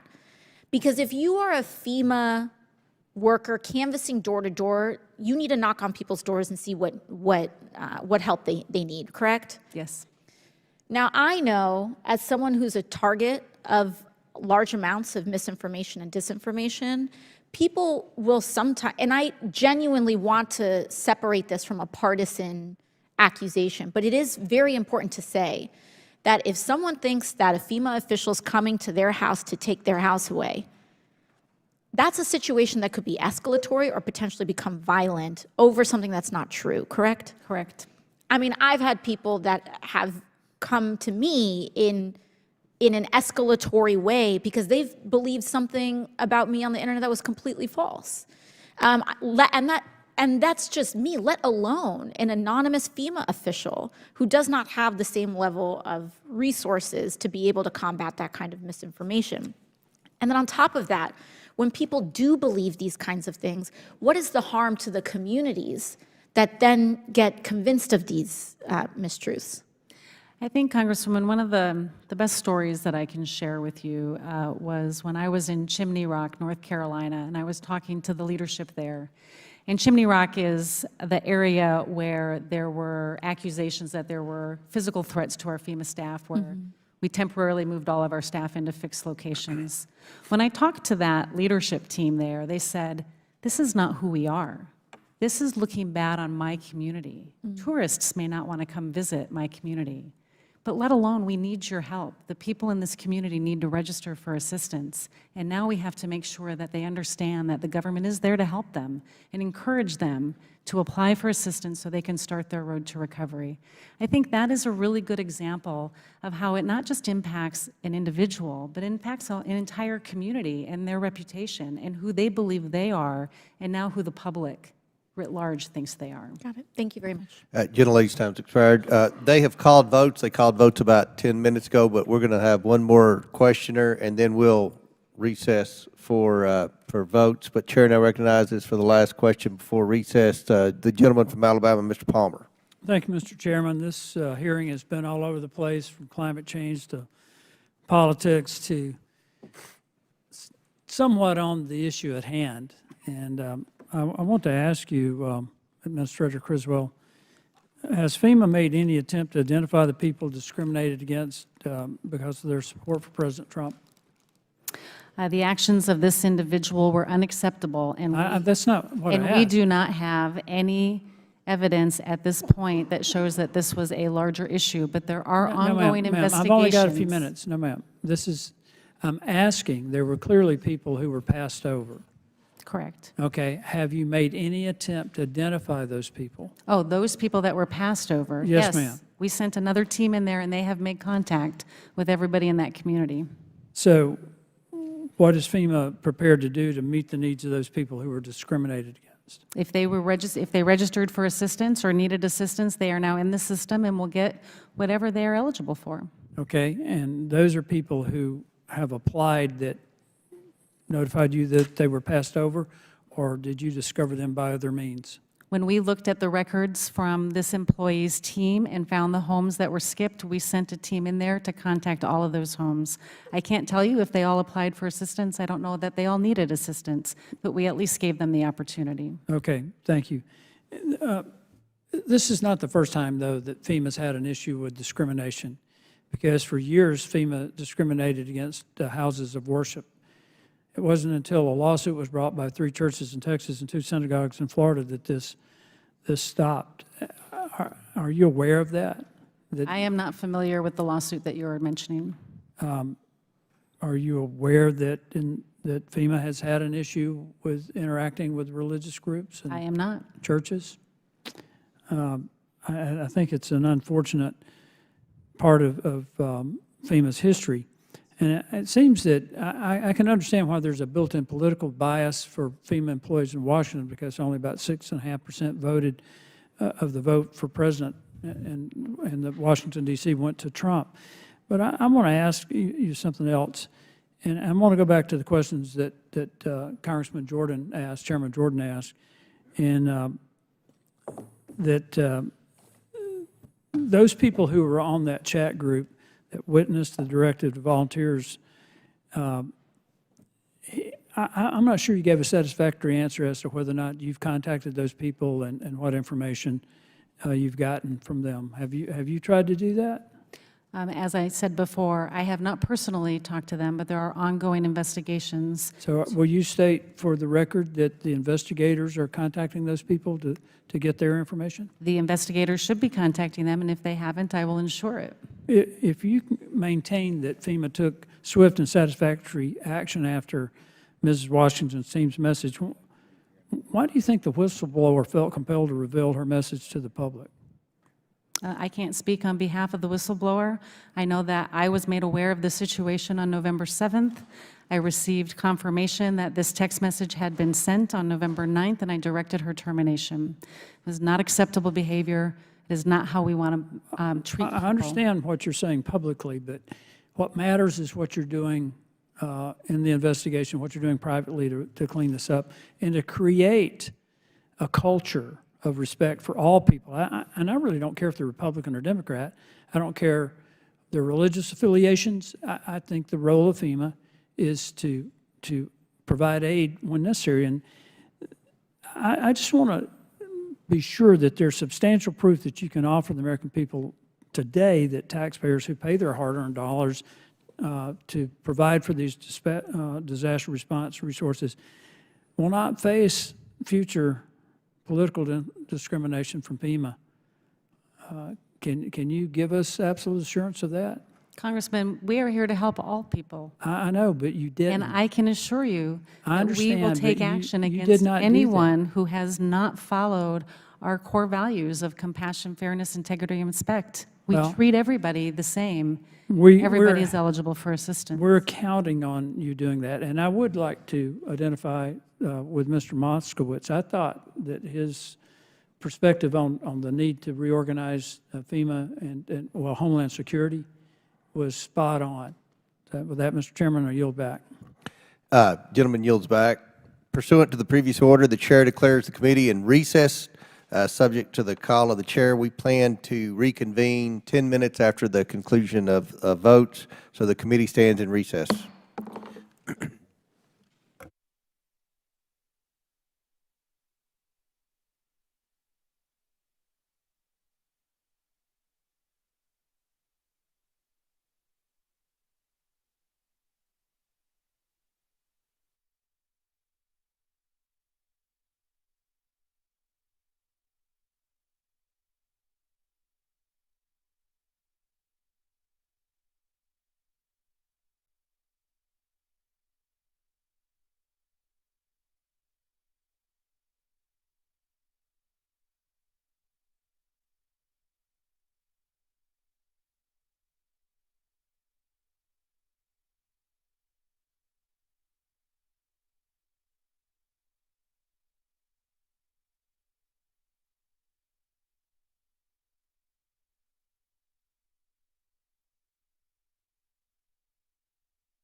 AOC went.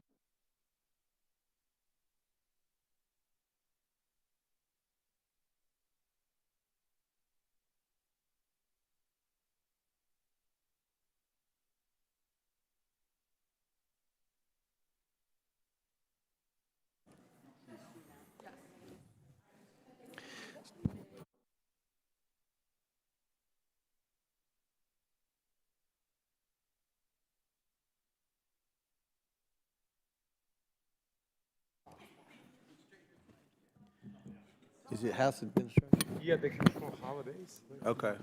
Do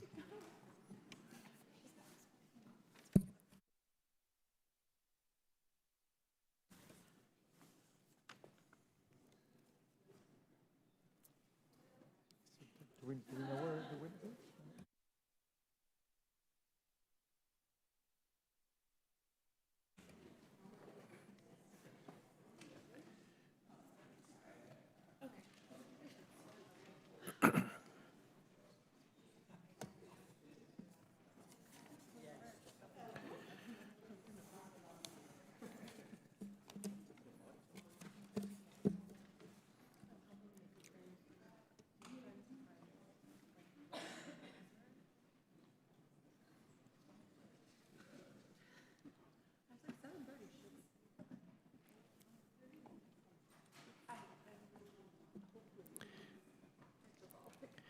The committee will come back to order.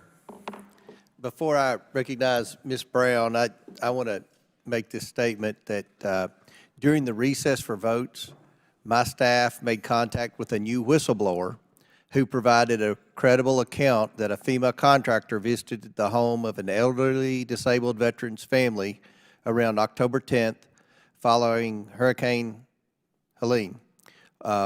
While there, the FEMA contractor recommended that the family remove Trump campaign materials and signs from both their house and their yard. He warned the family that his FEMA supervisors do not take kindly to Trump supporters and that they seem as domestic terrorists. The elderly homeowners were so frightened by this and afraid that they would not recover their loss that they removed all Trump materials and signs. Nevertheless, FEMA has not returned to their residence. This took place not in Florida, but in Georgia. Administrator, we're happy to provide you with more information on this, but we and the American people want to know what FEMA is doing to ensure that political discrimination is not dictating how the American people are receiving aid following a disaster. Mr. Chairman, will you share the information with the minority as well so we can follow up on that? Thank you. Absolutely. All right, now, Chair recognizes Ms. Brown. Thank you, Mr. Chairman. This hearing has shown us why it is so important for our federal officials to remain unbiased, nonpartisan, and committed to helping every single American under their mandate. The work of the Federal Emergency Management Agency is critical and will become even more important as we continue to experience more severe weather events because of climate change.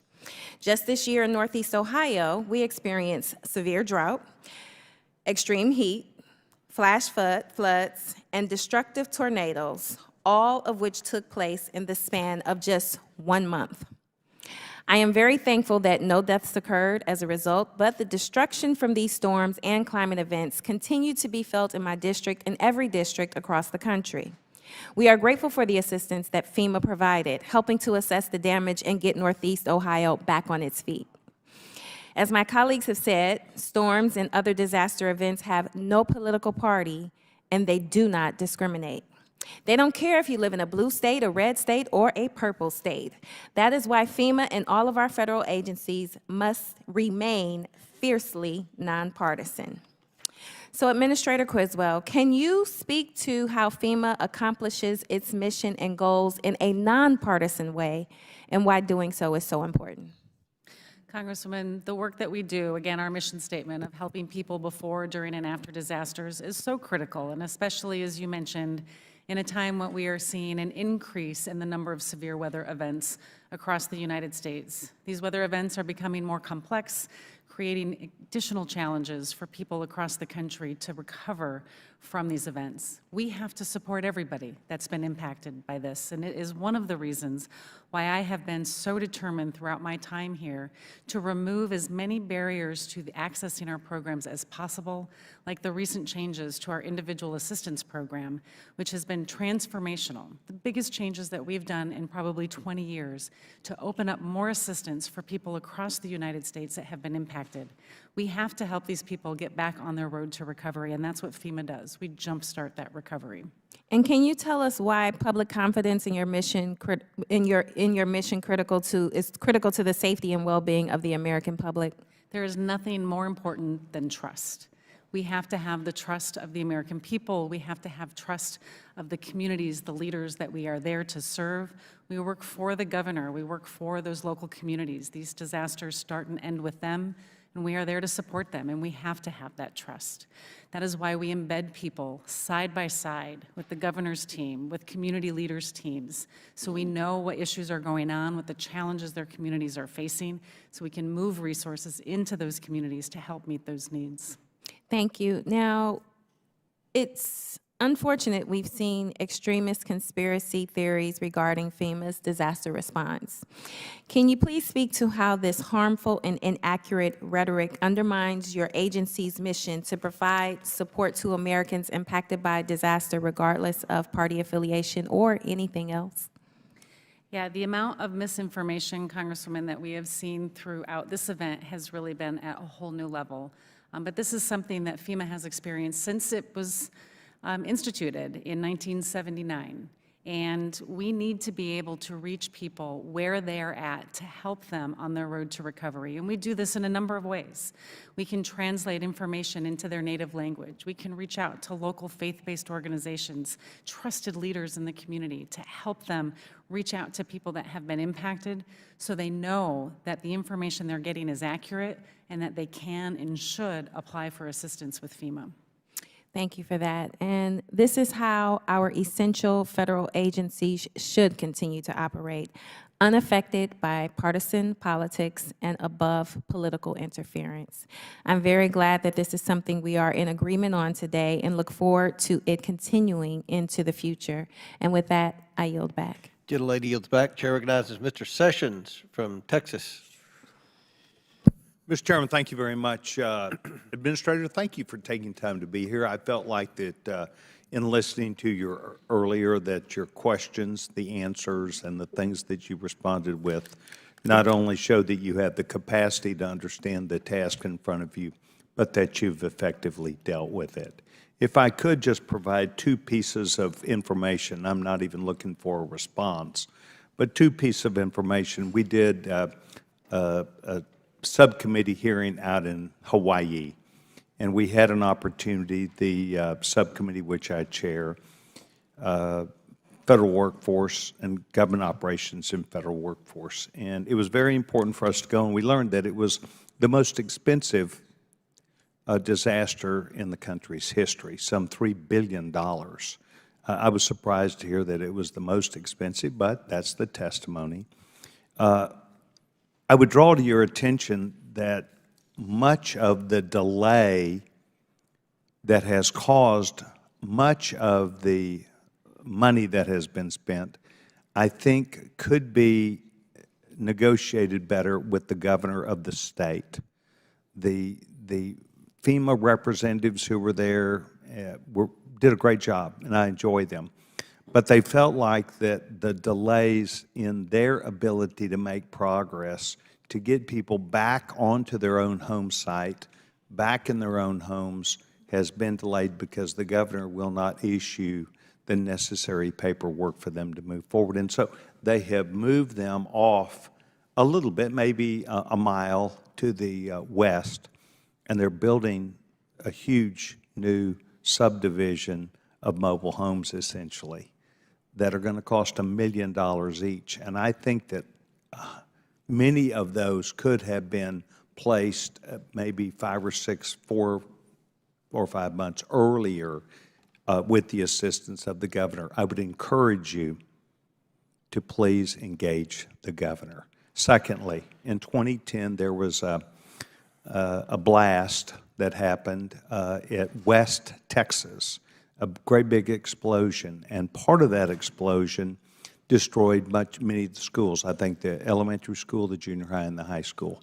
We are still now 14 years off that, and there is a disagreement about the aggregated money that was spent, and FEMA still believes that West Texas, West Independent School District, still owes back a great deal of money.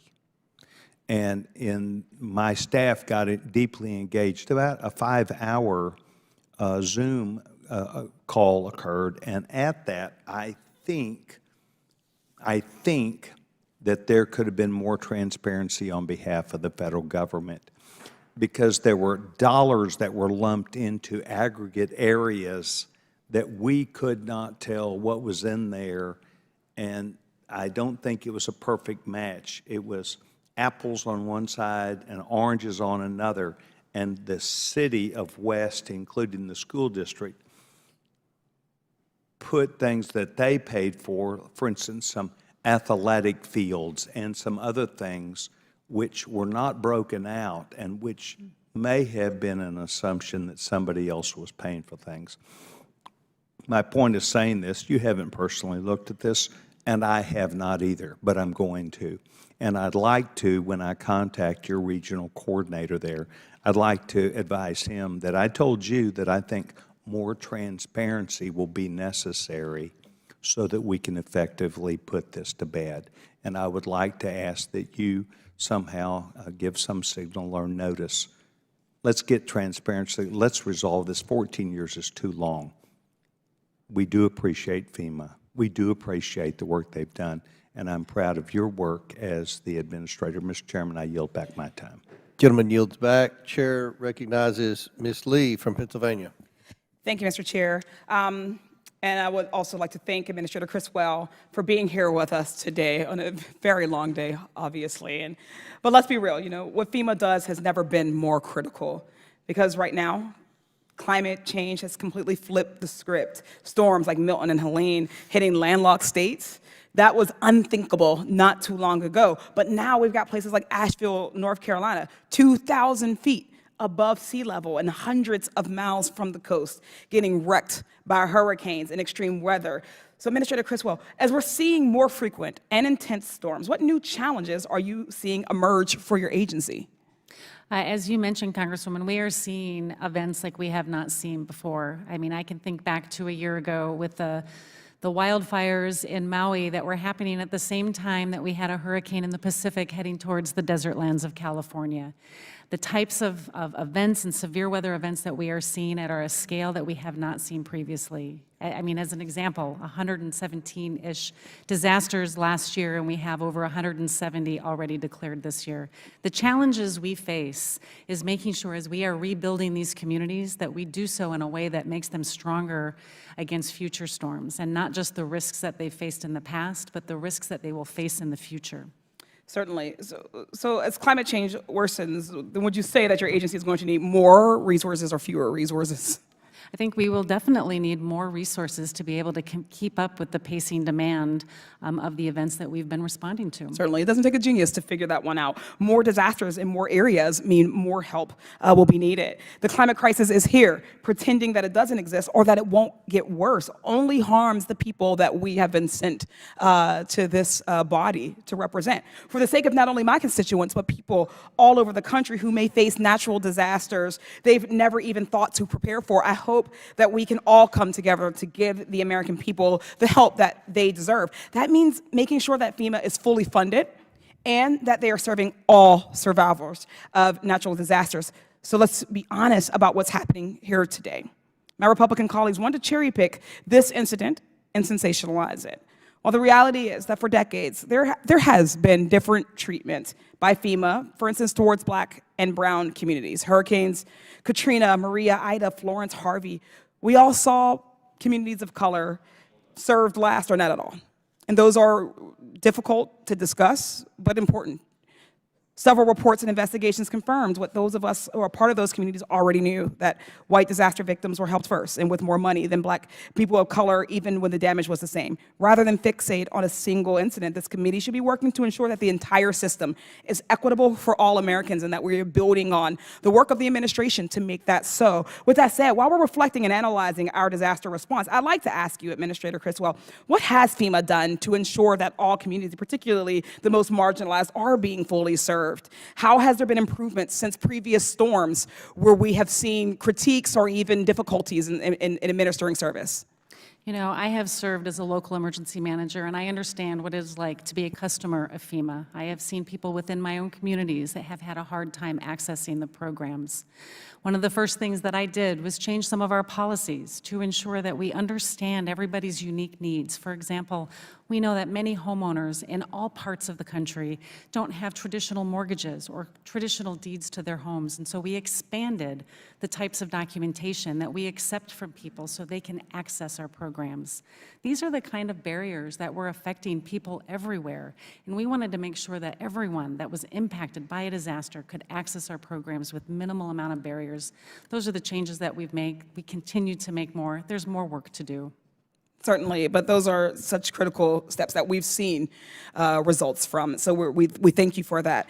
I don't think it can be stressed enough how important FEMA is going to be in the years to come. The climate crisis means recognizing that we're about to see weather events we've just never expected.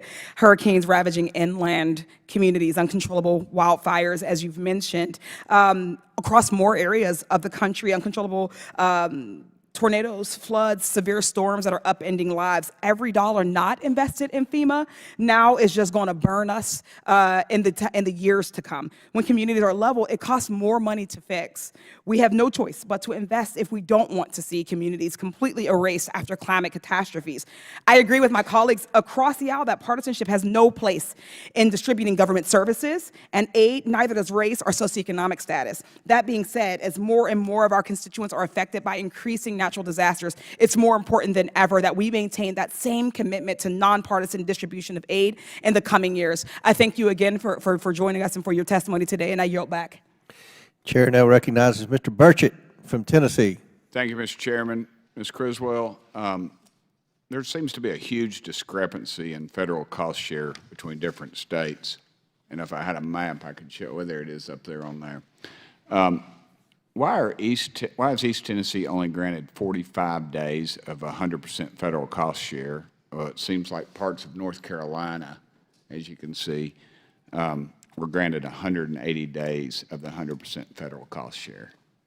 The cost share requests for each of the states were granted based on the governor's request. The governor. So when I go to Governor Bill Lee, he's going to tell me that was what he requested. That was the governor's initial request. He has since then requested an additional amount of time, and that's currently under review. Okay. We'd be very appreciative if you could help with that. Why is there a political border between Tennessee and North Carolina determining the federal cost share? Does that fall back on the governors, or is that something that you all do? I mean, it just seems like if you got a loss, you know, why should it stop at the border if obviously the devastation is in North Carolina, and then the water came down through there and just wiped out parts of Tennessee as well? Presidential disaster declarations are based by statute on individual states, and then everything that goes with that, to include cost share, is based on the request from the governor as well as the overall capacity and needs of that state. Okay. When would the governor's review be finalized? We plan to have that review done in the next several weeks. Okay. If it's done in the next several weeks, won't that delay the cleanup by these companies? No, it should not delay it. This is only about a cost share. So the work to continue to remove debris or to stabilize critical infrastructure should and needs to continue, and then we will continue to reimburse states on the work that they have done. Okay. Is North Carolina eligible for 180 days of federal cost share due to the severity of the disaster, or is it just that goes back just to the governor what they were asking? In North Carolina's case, the governor did ask for 180 days, and based on the severity and magnitude of the disaster and the scale of the impacts across western North Carolina, it was determined that that was an appropriate request. Okay. What documentation do you require to reimburse disaster victims for temporary shelter? For individuals themselves or for states that covered sheltering costs? Individuals. So if an individual has experienced costs related to evacuating their area either pre-landfall or during a disaster, they are eligible for a number of different programs. They can get rental assistance, and that can be determined just by applying for FEMA additional assistance. But if they need continuing rental assistance, they will have to show receipts that they are continuing to pay for rent.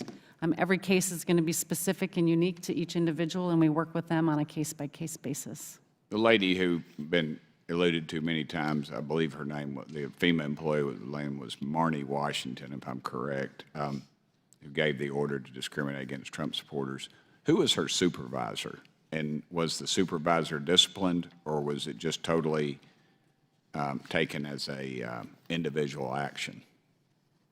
At this point, the unacceptable behavior of this FEMA crew lead, this individual person, has led to my direction to have her terminated.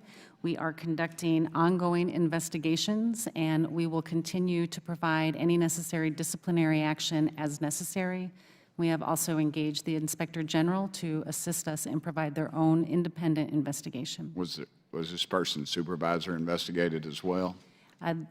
This is an ongoing investigation, and everybody that has been involved in that incident will be part of that investigation. When do you expect that to be finalized? Is there any way to tell? I think it's too early to tell an exact time frame, especially since we want to bring in the Inspector General to conduct their own investigation. Okay. What documents do illegal migrants need for shelter? I'm not an immigration agency. I would have to defer you to DHS. So they don't come to you all and say, when they apply for FEMA, they don't do that? Only legal citizens can get additional assistance from FEMA. There are a number of ways that they can do that, and it's all described in statute. Okay. Secretary Mayorkas uses authority under Title V of the 2024 Appropriations Bill to shift funds from the migrant program to disaster relief programs. How do you plan to restore the faith in FEMA after that occurred?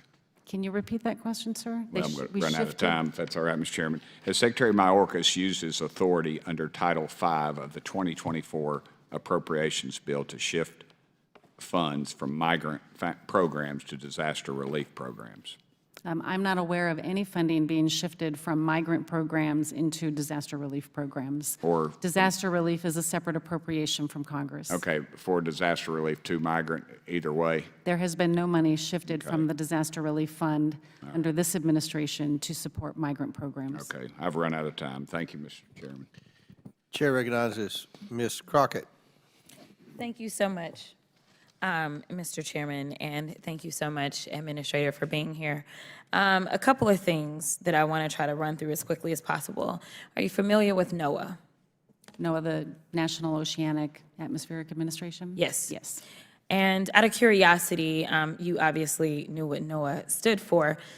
When we are trying to prepare for these disasters as they are impending, do you rely on information that you receive from them in getting prepared for a potential disaster? NOAA is a critical partner of FEMA's, whether it's through their National Hurricane Center to give us forecasts for where hurricanes and the strength of hurricanes are going to hit, or the National Water Center that helps us understand what the flooding impacts are going to be, or the Severe Weather Center that talks about tornado forecasts. All of this is important to make sure that, one, we can inform individuals that are in harm's way, but also help us prepare and pre-position our resources to support any immediate response needs. Thank you for that. So you'd agree with me that any administration that would decide that it wants to get rid of NOAA, that would probably make your job that much more difficult? Without the scientific data that we get from NOAA to help us make decisions and warn the public, it would make that job more difficult. Okay, I want to talk about money, and I want to talk about it a lot here in a minute. Listen, we had a vote that was right before these terrible hurricanes that we've been talking about, Milton and Helene, came in. And in that particular vote, we had an opportunity to decide how much funding was going to go to FEMA. And it is my understanding that on this committee, we had a few members that decided that they were not going to vote in support of that funding. I don't know how closely you follow, but we had a number of members who actually serve not only on this committee, but they serve in states that have been mentioned, such as Tennessee, North Carolina, South Carolina, and Georgia. And right now, it is my understanding that we're having a hearing because there is a concern about a specific individual who potentially skipped, I think the total was 20 homes, correct? And in those 20 homes, if you had to guess, and I don't know if you've been back to those 20 homes at this point in time to see what resources, if any, were needed, but if you had to guess approximately how much money are we talking about did not potentially get distributed immediately to those 20 homes? All 20 homes have been revisited by our disaster survivor assistance teams. I do not know how many have actually applied for assistance, but the maximum amount that's available for an individual through this disaster was $42,500 for housing assistance and another possible $42,500 for other needs assistance. Okay.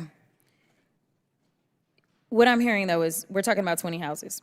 The data that I have in front of me shows that over 18,000 interactions have been conducted for survivors of both Hurricane Helene and Milton. Is that approximately correct? I would say that that number is probably much higher than that. Okay. Give me your number. Well, somewhere, let's presuppose that the number was 18,000.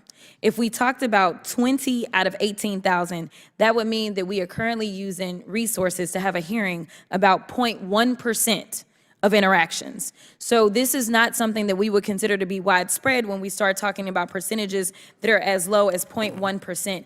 In addition to that, it's my understanding that as of November 13th, FEMA has delivered over 16 million meals, over 18 million liters of water, over 3,000 rolls of blue roof sheeting, over 700,000 gallons of fuel, and additionally, FEMA has delivered over 2,000 tractor-trailer deliveries containing critical supplies. Do you have any reason to have any discrepancies about those numbers? No. In addition to that, it's my understanding, oh, I'm sorry, you're right, that over 671,000 households impacted by Hurricane Helene have received over $503 million from FEMA's Serious Needs Program, and over 218,000 households impacted by Hurricane Milton have received over $145 million. Yet and still, we had members on this committee. It looks like we had, there were 82 members that opposed the bill to fund when we knew that this was coming, thanks to NOAA. And 19 of the 26 Republicans on this oversight committee voted against the bill to keep FEMA funded, and 9 are in states that were directly hit. I don't understand why we come in and pretend that we have all these issues with your agency, and I thank you for your service, when you don't want to fund it. You can't complain about these issues, and when we're talking about, you know, the people that got skipped over, maybe or maybe not, ultimately, there was a concern about safety. Now, hopefully we will get the full investigation, but we know that it was Trump that was out there himself. He was putting out disinformation and misinformation to the extent that y'all had to set up an entire website to try to combat it. That was in disservice to all Americans, because when a hurricane hits, it doesn't go into the Democratic areas. It doesn't go to the independents. It doesn't go to the Republicans. It goes to American citizens. It is time for us to decide that we are going to work together and make sure that we can take care of people regardless of the decisions that they decide to make on who they want to put into the White House. And I thank you for your service, and I yield. Chair now recognizes Mr. Fallon from Texas. Thank you, Mr. Chairman. You know, listen, when a natural disaster hits, it's devastating for those who are affected. Their lives, their health, their well-being, their livelihoods, they're all at risk. And it tosses their lives upside down. And in short, in the aftermath of these acts of God, we're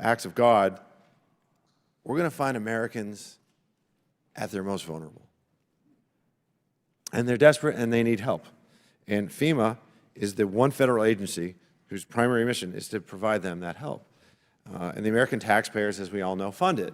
And it doesn't matter if you're a Democrat, it doesn't matter if you're a Republican, you're an American and you pay taxes to ensure that you can be helped if, God forbid, that act of God occurs. And we don't help them by arbitrarily deciding if they support one particular candidate over another, that's not only immoral and wrong, it's criminal. It shatters the Hatch Act. And then we have a FEMA employee, unfortunately, I believe it's Marnie Washington, who was purposely and deliberately withholding aid to Trump supporters. She was going to avoid those homes that had Trump signs. Director, fair to say that you were horrified when you learned of that? It is completely unacceptable, and it was heartbreaking to hear that anybody that was impacted by this disaster potentially did not get the assistance they needed. So would you say that it was an isolated incident? At this time, I have seen no other evidence that goes beyond Ms. Washington, but this is under continuing investigation. So it wasn't systemic. You don't feel it was systemic?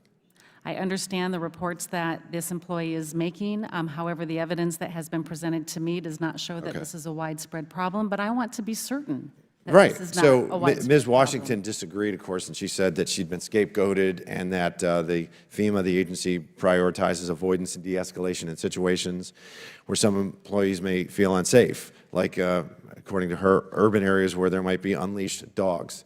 And, I mean, the thing that gets me about that is, Director, you don't think that a Trump sign poses a danger akin to a runaway dog, right? Of course not. I mean, that's ridiculous. And Trump supporters certainly shouldn't be compared to or treated like unleashed dogs, nor should anybody, even somebody that supported Ms. Harris for president.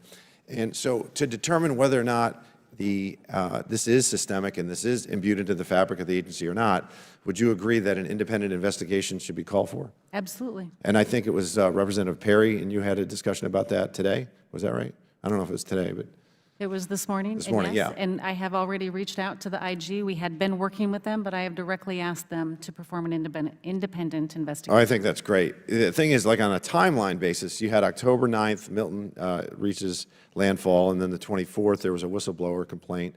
28th, your legal staff found out about it, and we know for sure on the 7th that the higher-ups, did you find out about this earlier, or was it on the 7th? I was in North Carolina on November 7th when it was brought to my attention that we had this potential issue.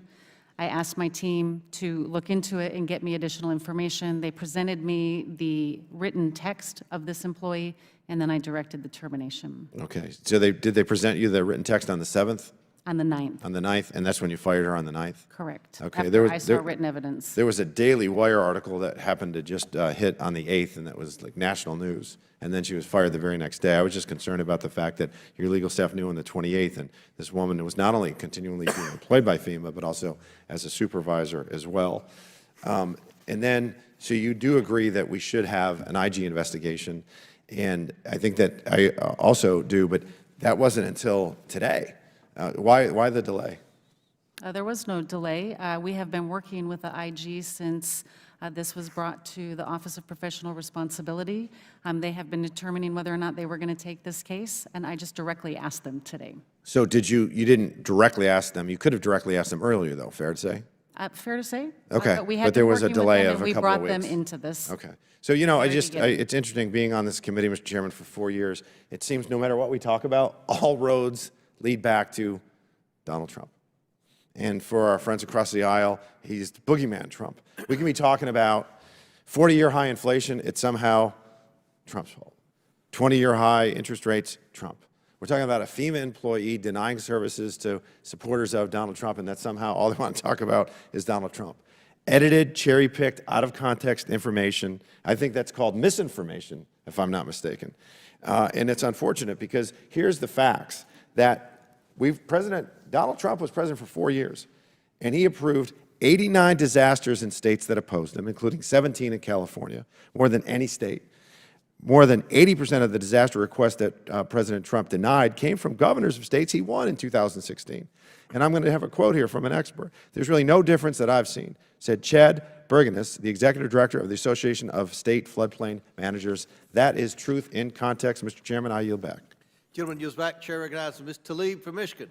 Thank you so much, Chairman. Administrator, thank you so much for being here. I know it's been a long day, but this is really important in regards to something that is happening in my community. I know you probably know I'm from Michigan, and we've been hit hard the last 4 years. as a result of storms and flooding. We had 2 declarations in the last 4 years for flooding. Many of my residents, still currently struggle with ongoing emotional toll, as well as the cost of flood damage, which they have yet to be able to recover to this day. In my district, though, residents live in housing that are often do not have separate rooms, or what you call occupant rooms, in the basement, and which triggers this exclusion that FEMA has right now of getting help when there's not somebody like sleeping in the basement.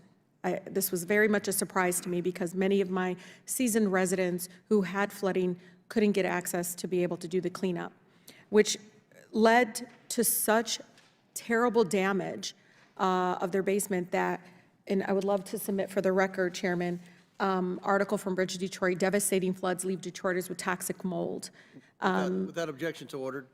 And in this article, it talks about the fact that many of our homes, they would get all this coverage for all these other things except the basement, where the flooding, the majority of the flooding left. I have one resident, 90-year-old woman in Northwest Detroit.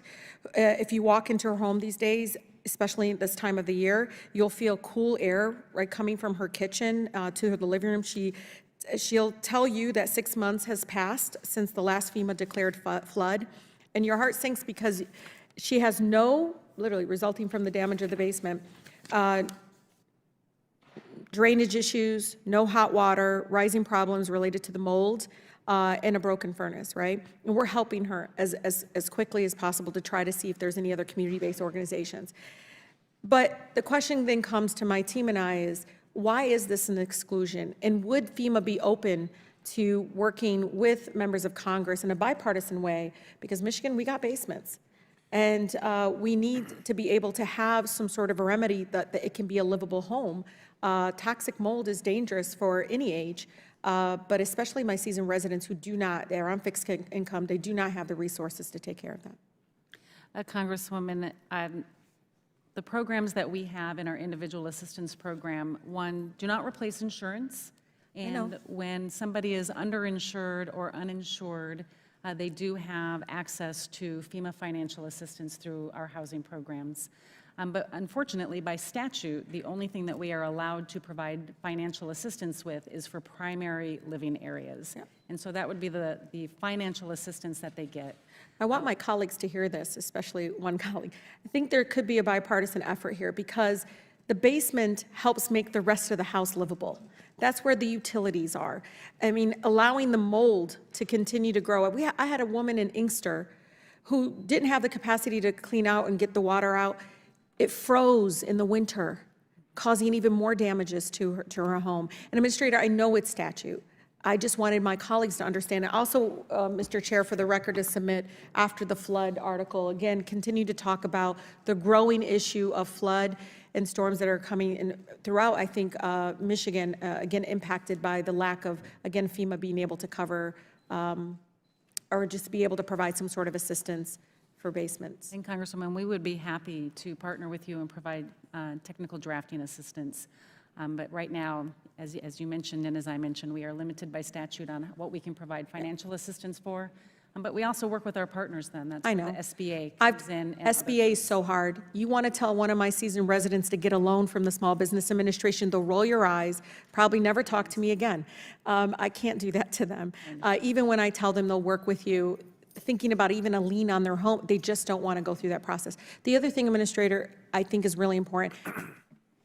I want to know, and please get back to me, in those 2 declarations in Michigan, what was the rate of denial? Because I had to go through so many appeals with our families to get them the help that they needed from FEMA. And I thought to myself, we're just denying folks. And then later, months later, but it takes so much effort to, again, get somebody to respond, help the family get the submission to appeal, and they actually get approved. But the initial denial, I just feel like we could be preventing that initial denial because it's devastating for a family. Some do not even know to call their member of Congress for help. We would be happy to get you that information, and I'll just add that, it frustrates me equally as much that the way our current system, the platform works, sends these letters out so quickly when all we need to do often is get one additional piece of information. It's something that It's we like a have receipt or something. Yeah, prioritized just tell the in trying to residents. work on it. We got to work on that, because denying them, they walk away and they don't even try again. I understand. And I go to my town halls, I go to different places, and they'll say, well, FEMA denied me. And I said, did you try appealing? What do you mean? How do I do that? Again, I think we need a better process, because our families we shouldn't be, look, we're a public government entity. We shouldn't act like the for-profit insurance companies. We should be better at this. We should move with much, much more compassion. Thank you. Chair now recognizes Mr. Timmons from South Carolina. Thank you, Mr. Chairman. I want to thank Administrator Criswell for being here. You've been here a long time today. It's about 6 o'clock. This is what, your 7th, 8th hour. We appreciate you being here to answer these questions. I don't think any of us believe that you are responsible for the conduct of some of the employees and or leadership. Who knows? We're going to get to the bottom of that, but I just appreciate you being here today. You've gotten a lot of the same questions all day, and I'm going to talk about something a little bit different. I'm going to talk about the media and how it responded to this incident. So on September 30th, President Trump posts on X about reports of FEMA not helping Republican areas, stating, quote, "I don't like the reports that I'm getting about the federal government going out of their way to not help people in Republican areas."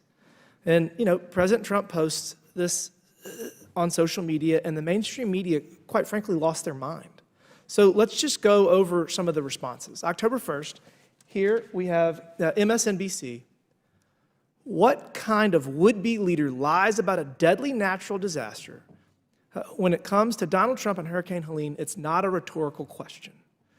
Then we have New York Times. The former president falsely accused the Biden administration of neglecting areas that had voted for Republicans. Then we go to CNN. Trump cites baseless reports about anti-Republican bias in the North Carolina response. And then finally, Vox on October 8th. Trump falsely suggested that the federal government is purposely neglecting areas with Republican voters, but none of these claims are true. So it seems that at least one of them was true, and possibly more. You know, Miss Washington was fired allegedly for not providing relief to hurricane victims because of their political affiliation. I mean, we've documented that. I guess one question for you is, what exactly was she fired for? So, I mean, I guess the report is that she was terminated due to her actions not adhering to FEMA's values. Is that correct? She was terminated once I saw the written evidence that she was withholding assistance to people in communities impacted by disasters because they had a Trump sign. This goes against our core values and is inappropriate behavior.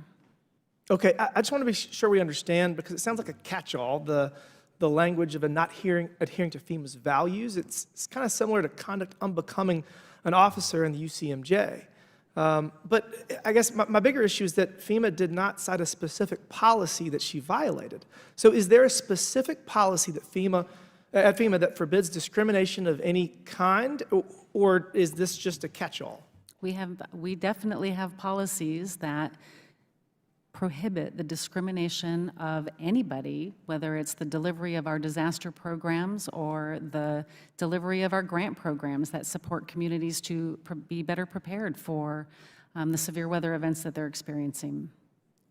And as you should, and I appreciate that. And obviously, Ms. Washington has made a number of claims alleging that this is systemic and that this is something that is not an isolated incident. We just had another whistleblower allege that there's additional information. So I guess you've already agreed to keep all records of every kind to make sure that this committee and that the American public is able to get to the bottom of whether this was Ms. Washington living out her own political fantasy or whether there was a systemic leadership-driven effort to deny relief to people that support President Trump. So you can, again, you've already done it 3 or 4 times, probably 30 or 40 times, you can promise that you're going to keep all information, all data, all emails, all Teams messages for this committee and for the American public to get to the bottom of this? We archive all information, and as we have brought in the Inspector General and have been conducting our own investigation, all of that is available to them in the course of their investigation. Well, thank you. It seems that we're going to find a number of other people that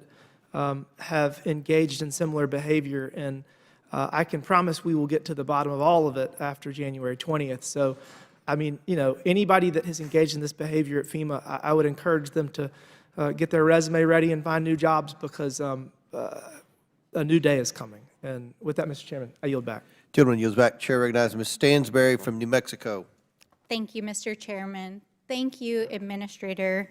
I know it's been a very long day, and actually I'm grateful for the commentary that was made just before I began this opportunity to ask some questions and talk about today's hearing, because I think it's important to emphasize the statements that were just made, that a new day is coming on January 20th. And for any of you who are listening at home, what they're referring to is the inauguration day, when the Trump administration comes in and begins their purge of civil servants. And the reason why I'm emphasizing that is because, yes, we're here to discuss a very serious matter. And absolutely, under no condition should politics be the reason why someone is denied basic dignity, access to emergency resources, and comity by our colleagues, whether that's emergency aid in their homes or access to the bathroom here in the Capitol. And so I think it's important that we talk about what is actually motivating this hearing. Now, I want to take a moment. I'm a former federal employee. I used to work at OMB. Many people know that here on the committee. But I think a lot of people don't fully understand what FEMA does, its emergency response. And I want to say thank you to you and all of your team. During this summer's historic and catastrophic fires in my district, in Ruidoso and Mescalero Apache, you came to our district, your staff were on the ground immediately, and you deployed every possible resource. And I can tell you unequivocally that it was the best response I have ever seen to a natural disaster in my lifetime. And I can tell my colleagues across the aisle, that area is very much an area that votes Republican. And those of us in New Mexico, we don't care. We don't care what your political affiliation is. We're going to show up. If you're in need, if you need help, if you're having an emergency, we're going to show up. We're going to help. And so obviously all of us are deeply disturbed to learn of this incident. It sounds like the person was disciplined and dismissed, and so we're grateful for that. But I find it odd that we're having a hearing where my colleagues have spent how many hours now? 6, 8, I don't even know at this point, gaslighting us. You know, like, here we are, we're having this hearing about an incident which is totally unacceptable, and yet the gentleman who's about to take office, the president-elect, deliberately and outspokenly withheld aid from his political rivals, from the state of California, from Puerto Rico, from communities that he knew did not vote for him. And so I just find it bizarre that we're even having this hearing. And one of the things that I do think is important to emphasize is that this single most impactful thing that happened during those 2 hurricanes that happened in the October timeframe was the disinformation that dissuaded people in emergency situations from going and getting individual aid in their homes. I don't know how many people felt like they didn't get direct service from FEMA or other emergency responders, but what we do know, because the data tells us, is that there was a disinformation campaign by the candidate who was running for president, members of this committee who were spreading disinformation. And we know that thousands of people in North Carolina and across the South and Florida didn't even go and ask for assistance, even though they qualified for emergency assistance for housing, for hotels, for food, and things like that. So if we want to talk about threats to emergency response, emergency management to our communities, let's talk about one of the biggest threats, which is disinformation and eating away at the emergency services that help our communities. And I want to just close on this note, because I believe that the purpose of this committee is actually the real pretext of what's going on here is that we know, as was just stated by my friend across the aisle, that on January 20th, a new day is coming. And one of the things that we know is that a conservative agenda was put forward by the Heritage Foundation and others in Project 2025, and it called for the privatization, shrinking, and the doing away with certain parts of FEMA and emergency insurance. They are trying to distract from the fact that they know that is what's coming, that is part of the plan. They have not passed an emergency package that they were calling for to help our communities just a month and a half ago, that suddenly, well, we can't pass legislation because we don't need to get it done. So I think it's really important that the American people understand what this is. We are going to have to fight to protect our federal employees against what we know is going to be an active purge. And I want to say to all of you and to all of our first responders out there, thank you for the jobs that you do. Thank you for the lives that you save. We appreciate you so, so much, and we're going to fight for you. Chair now recognizes Ms. Green from Georgia. Thank you, Mr. Chairman. While Democrats are complaining about this lengthy hearing and about President Trump coming in and slashing and reducing the size of government, I just want to say let the purge begin, because there's people that are homeless right now in western North Carolina, eastern Tennessee, Georgia, and it's not, misinformation is not the most dangerous thing facing us. It's right now pretty much the federal government and the failure to the American people. Ms. Criswell, in FEMA's, first off, let's put this up. This is the strategic plan you have posted on the FEMA website. The goal and objectives laid out in the 2022-2026 strategic plan will help ensure success for our agency, the emergency management community, and those we serve. The plan outlines 3 bold, ambitious goals to meet this challenge. You have listed as number 1, instill equity as a foundation of emergency management. 2, lead whole of community in climate resilience. 3, promote and sustain a ready FEMA and prepared nation. Ms. Criswell, in FEMA's strategic plan document that you crafted, you say, and I quote, "We must instill equity as a foundation of emergency management. Systems that foster inequality serve no one, especially in times of crisis. We must recognize that disasters affect individuals and communities differently, commit ourselves to reducing barriers to access, and deliver equitable outcomes for all whom we serve." The document adds, underserved communities as well as specific identity groups often suffer disproportionately from disasters.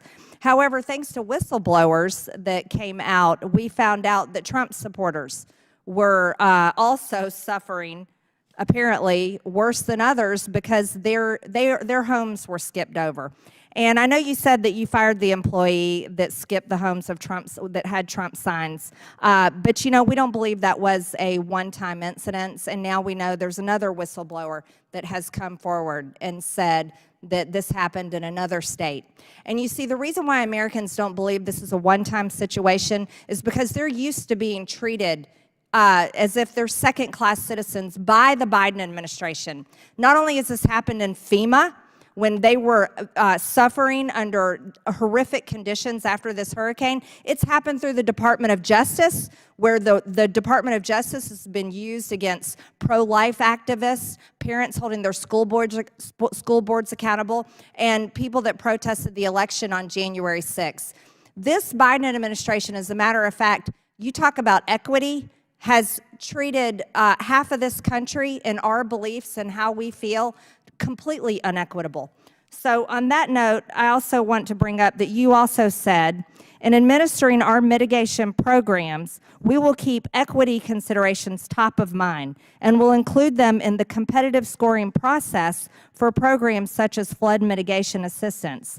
What exactly is this scoring process that you use when you are choosing organizations to give FEMA funds to? Congresswoman, we have a number of competitive grant programs that provide assistance across a variety of areas. The ones that you are speaking of are part of our mitigation program, where we want to build resilience in these communities so they can be stronger against some of the impacts from the severe weather events we're seeing. But we know that many communities don't have paid staff to write grants. They don't have the resources to be competitive against the larger urban areas. And so we want to make sure everybody, again, has access to the programs that we offer and that we reduce those barriers to make sure that they come in on a level playing field and can get access to make their communities stronger. Well, in the fiscal year of 2023, FEMA spent nearly $1 billion, $789 million, to shelter illegals in the United States. This past year, it was about $641 million, and this money largely is distributed through NGOs. Here's a whole list of them. I know it may be hard to see from there, but this is a whole list of cities, states, and NGOs that received millions and millions of dollars from FEMA, and this was to house illegal aliens, not Americans, who, by the way, all that money right there, that comes from Americans' bank accounts when they write their checks to pay their taxes. Do you think it's acceptable for billions of American taxpayer dollars to be spent on housing people invading our country, but yet Americans in North Carolina, Georgia, and Florida are still homeless and have yet to fully receive support? Congresswoman, we have been directed. Is that equitable? We have been directed by Congress to administer the Shelter and Services Program. If Congress chooses to change that direction, we will follow that law. Congress is changing that direction, absolutely. We're going to put American citizens first, not migrants, because we don't believe that's equitable. You see, the situation, housing illegal aliens while Americans suffer with Americans' taxpayer dollars, that's not equitable. As a matter of fact, that's the biggest failure that could be ever done to the American people. It's such a failure, it should be treason. And that's how the American people feel. As a matter of fact, regular people are so outraged, they are pissed, furious at the fact that they feel completely failed by FEMA that's funded by their money, and yet their own money went to house illegal aliens that have invaded this country. Americans are dead today because of the failures of our border, and FEMA took care of these people. You see, we can't allow that to happen. Thank you, Mr. Chairman. I yield back. Chair now recognizes Ms. Presley from Massachusetts. Administrator Criswell, thank you for your stamina here today. It's good to see you again. Thank you for joining us today and for your leadership. In the face of repeated climate disasters, mass violence, and humanitarian crises, the workers of FEMA represent the very best of public service and deserve the support of Congress. Attempts by Republicans, many of whom are climate and science deniers, in the face of a frequency of events that were once anomalies, but I digress, attempts by Republicans to question the integrity of FEMA workers is a direct attack on FEMA's mission. Its mission is especially vital for our constituents, many of whom face not only the loss of homes and livelihoods, but also lasting emotional and psychological trauma in the wake of such profound loss. Ms. Criswell, Administrator, 2 years ago, my bill, the Post-Disaster Mental Health Response Act, was signed into law by President Biden. It expands mental health supports during emergency declarations. Survivors, in my opinion, deserve not only to heal, but to thrive, and this law moves us closer to that. As someone who is deeply committed to addressing trauma, I'm proud to have partnered with you and FEMA in this fight. Bearing this in mind, can you expound, Administrator Criswell, on how FEMA is incorporating long-term mental health care into its recovery plans to support the survivors of recent hurricanes? Congresswoman, I appreciate your partnership in pushing that bill forward, because the impact that these citizens have after a disaster is traumatizing. And what we don't want to do is re-traumatize them with the delivery of our programs. We have worked with our teams to institute a trauma-informed care approach so we can understand better how a community feels and how a community is reacting to the impacts from the severe weather event. We also have teams that go out into the field, because our staff also get traumatized with the day in and day out conversations with people who have lost everything. And it affects them personally, many of them survivors from previous storms themselves. And so this holistic mental health support is so critical, and we have to destigmatize mental health support in a way that encourages our staff, but also survivors, to get the help that they need. Thank you, Administrator Criswell. When we focus on healing, that's right, we do have to also acknowledge the work of the healer. Who is healing the healer?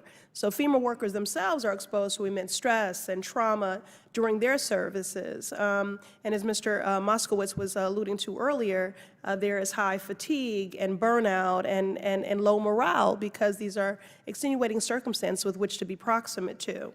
What resources or initiatives does FEMA provide to support the mental health of its own personnel after a disaster? We've taken this very seriously, and we have our own mental health advisor at headquarters, but we've also put in mental health advisors in each of our regional offices. And we send teams out into the communities, into our disaster recovery centers and our joint field offices to make sure we're taking care of our people. And even back at headquarters, we will do stand-downs to make sure that we're providing the assistance that they need, making sure they know the resources that are available to them, and that when we ask somebody, how are you doing, we're not just doing it in passing, and we're really listening so we can understand the stress that they may be going through and encouraging them to take a break if you need a break, but come back so you can help these people. Thank you for recognizing the importance of that work and for your continued partnership. Now, my district, the Massachusetts 7th, relies heavily on FEMA in times of crisis. That's why earlier this year I was proud to work with municipal leaders to secure $2.5 million for the Cambridge Community Center Resilience Hub and the Mill Creek Resilience Program in Chelsea and the Island and River Resilience Project in Everett. Administrator Criswell, while I understand there are many priorities before the new administration steps in, can I have your commitment that FEMA will work to quickly get these funds to my district? And can you follow up with a point of contact I can connect with to follow through on this? Congresswoman, we'll certainly follow up with you on the status of those programs and see where they're at and what we can do to move them along.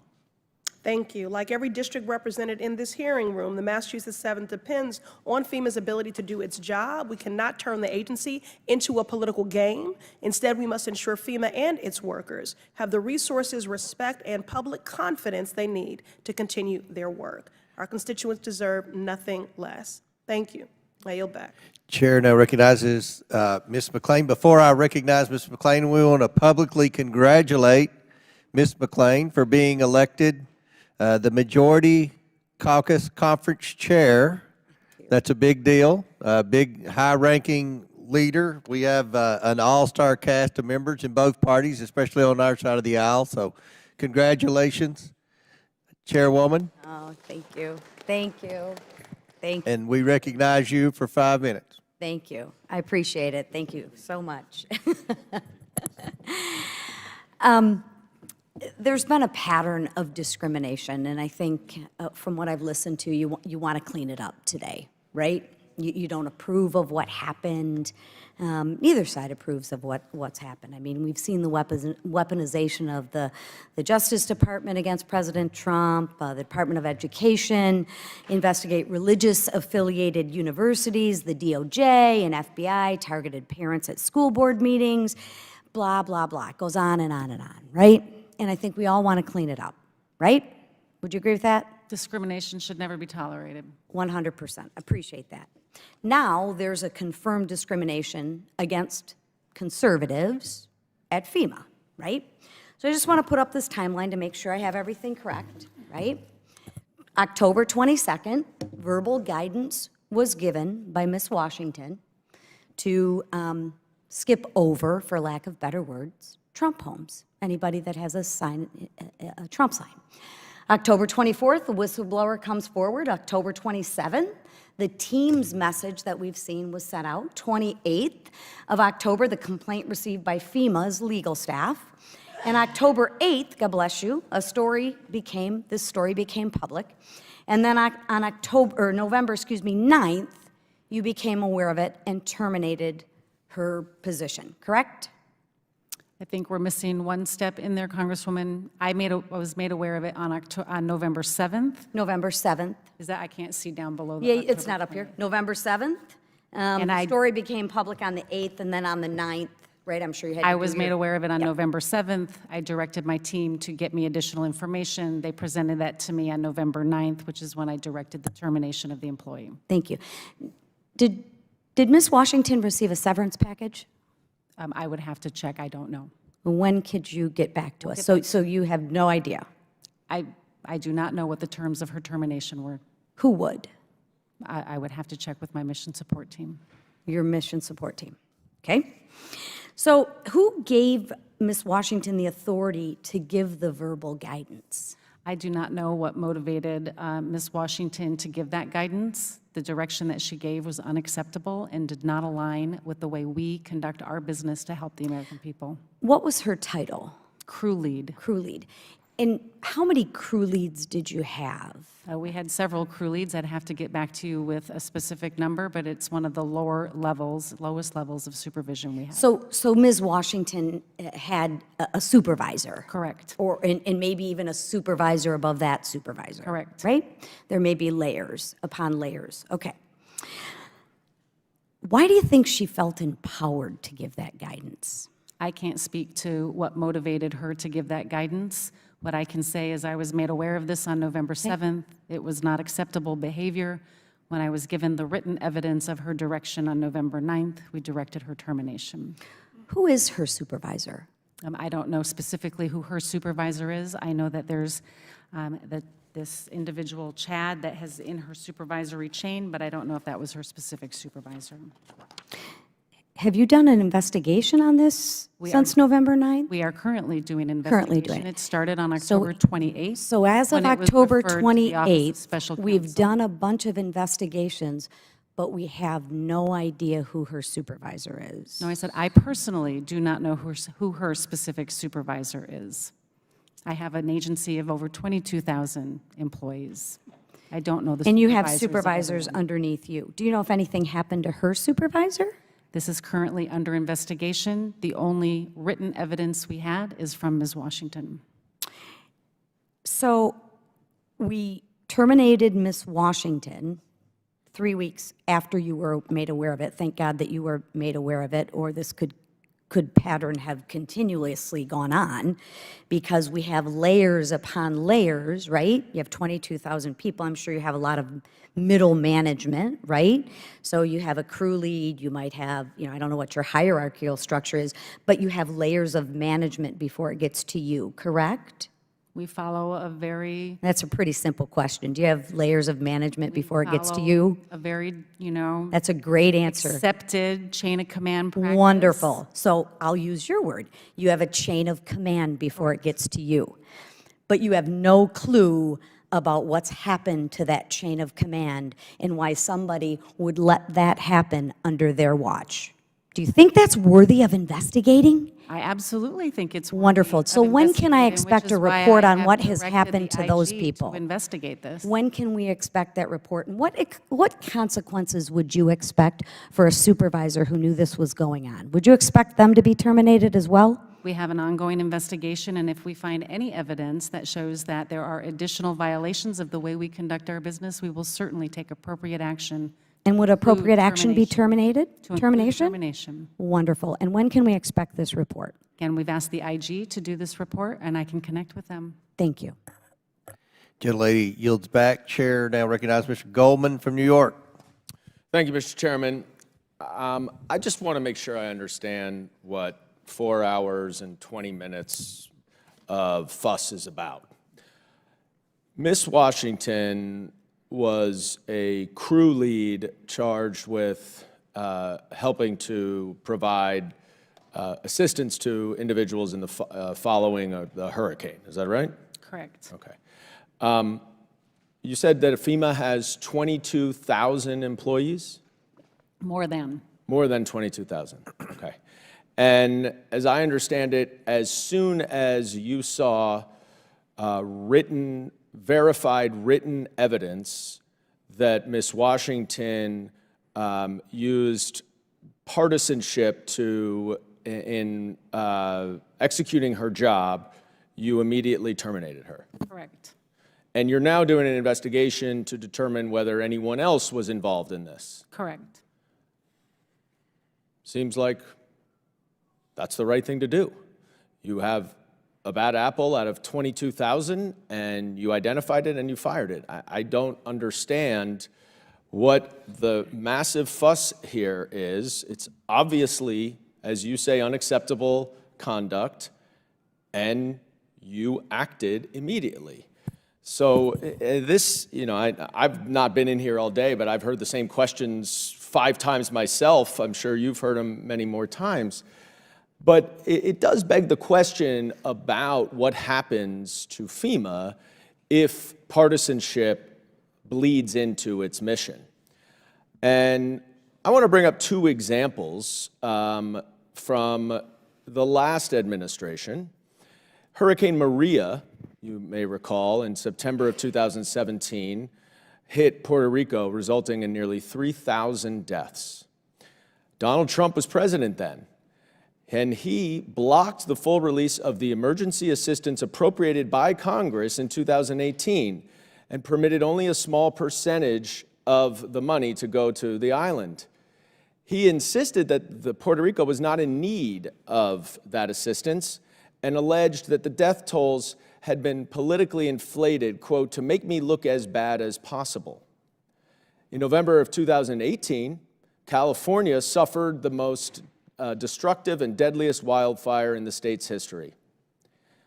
Donald Trump, according to his own former National Security Council staffer, refused to approve disaster aid because the state of California had a Democratic governor and did not vote for him. In fact, this former staffer had to go and pull out the voting records from Orange County where the fire was to show Donald Trump that Orange County had more supporters for Trump than the entire state of Iowa, so that he would ultimately release the funding. Now, that appears to me to inject partisanship in administering disaster relief. Is that your understanding of what I just recited to you, Ms. Criswell? I was not the FEMA administrator during that time, and I would not care to comment on that. Well, I think it's pretty self-evident that that is exactly what it was. And this now has continued in the recent disasters. We're here focused on one rogue employee who was justifiably and correctly fired. But Donald Trump went on a misinformation campaign to slander your organization.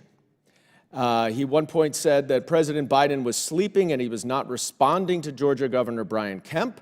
Brian Kemp responded, "The president just called me yesterday afternoon and I missed him and I called him right back and he just say, 'Hey, what do you need?' And I told him, we've got what we need. We'll work through the federal process." How about this one? Governor Ron DeSantis. Everything we've asked for from President Biden, he has approved. And we do think we'll get more approvals. Republican Governor Brian Kemp of Georgia. We got what we need from FEMA. We've had FEMA embedded with us since, a day or two before the storm hit. Governor Glenn Youngkin, Republican of Virginia. I'm incredibly appreciative of the rapid response and the cooperation from the federal team at FEMA. Yet Donald Trump was spreading misinformation that FEMA was not doing its job. And in the last few seconds, I'd like for you to explain how that misinformation hindered FEMA's efforts to provide disaster relief to those in need. Any type of misinformation that creates some type of mistrust in the federal government creates a lack of opportunity for individuals that have been impacted by these disasters to get the assistance that they need and that they're eligible for. And we want to be able to reach out to everybody that has been impacted and assure them that we are there to support them. They should register for assistance, and we can work with them to help them on their road to recovery. And do you think that there were some people who did not receive disaster assistance because of this misinformation by Donald Trump? We will never know if there are people that should have applied and didn't, but there is the possibility that individuals may not have applied for assistance because of what they were reading across social media. Okay. Well, there are plenty of publications and media reports about that being the case, and it is a terrific shame. And thank you very much, Administrator Criswell, for all of your hard work during difficult times. I yield back. Chair now recognizes Ms. Boebert from Colorado. Thank you, Mr. Chairman. Ms. Criswell, I appreciate you being here today. My colleague from Tennessee, Congressman Tim Burchett, had asked you about funding for illegals, those who have come into our country, entered our country illegally, and who were present for some of these storms. And under oath, you stated that only American citizens could apply for additional funding through FEMA. Do you stand by that? American citizens and eligible legal aliens can. Legal aliens, those who have come through the ports of entry legally and have their green card or anything else. Well, we have illegal aliens who have entered our country, and FEMA itself has reported $380 million in additional funding to communities receiving migrants. FEMA awards $110 million to the Emergency Food and Shelter Program to assist migrants. Another FEMA notification, Department of Homeland Security announces distribution of more than $77 million in congressional funding for communities receiving migrants. Politico says New York City to get $104.6 million from FEMA, and the list goes on and on. Even the embassy, the U.S. Embassy in El Salvador chimed in, and so I would say that there's quite a bit of money going towards illegal aliens. And Mr. Chairman, I would like to ask for this to be submitted into the record, these headlines here. Without objection, so ordered. Thank you, Mr. Chairman. Now, Ms. Criswell, we've heard that Ms. Washington said that she's being used as a scapegoat, and I kind of lean to believe that, because here today we have this list of chain of commands. We have supervisors who are all around her, yet we can't point to any specific supervisor who is being held accountable here. We've heard that there's an investigation. We hear about investigations all the time. Ms. Criswell, I have people sit here in front of this committee and tell us all about investigations, and then we never receive any information from that. We have seen the devastation of American citizens who have been impacted by these hurricanes, and they want answers. So is Ms. Washington being used as a scapegoat for carrying out the directive to not go to homes with Trump signs? I received information on November 7th that there was an employee that had directed homes with Trump signs be avoided. And you terminated her, but are there others who are going to be held accountable? Now let me ask you this, okay, you have the investigation that's been asked of you. What are you going to do to preserve this investigation and ensure that it continues in the next administration? We will fully cooperate with the IG if they choose to take on this investigation. It has also been elevated to the Office of Special Counsel. And in this investigation, sorry, my time is running out. And in this internal investigation or outside, if you never find anyone who's actually culpable for this, are you going to take any blame? We are conducting ongoing investigations. Are you going to take any blame if no one is found? If no one is found? If we find anyone that has been violating the way we deliver assistance, I'll move on. I'm sorry, you're not answering my question directly. So this is a culture that the Biden administration has allowed to cultivate as, and I believe that you are a part of this, as FEMA.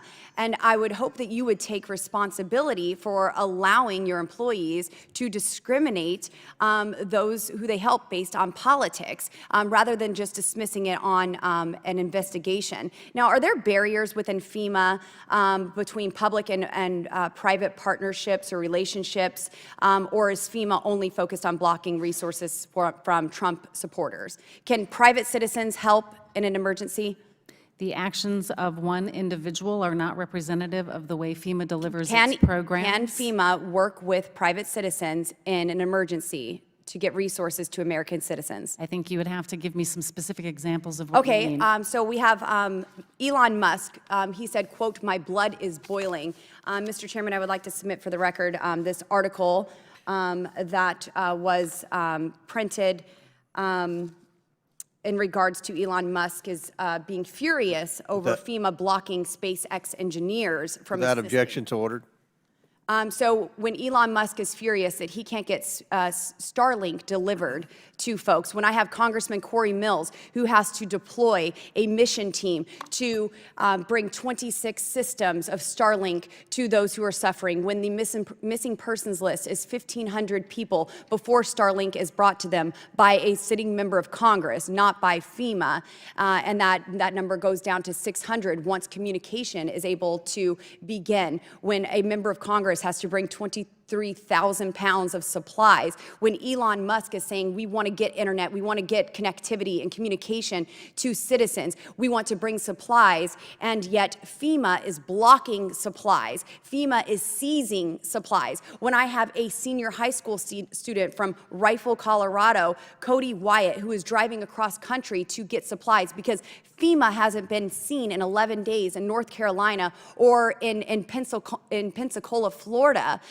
when they aren't present, can citizens help, or is FEMA going to continue to block private citizens and refuse to help those based on their political affiliation? FEMA has never blocked any assistance from moving around any of the states that were impacted. In fact, when Mr. Musk released that statement, we had over 70 Starlink satellite terminals in and around North Carolina, exceeding what he For had 11 already days, said. Congressman Corey Mills did not see a single FEMA representative or truck, and I have witnesses as well in Florida who did not see any help from FEMA for days. We I were would on like the there to ground be. before the disaster started.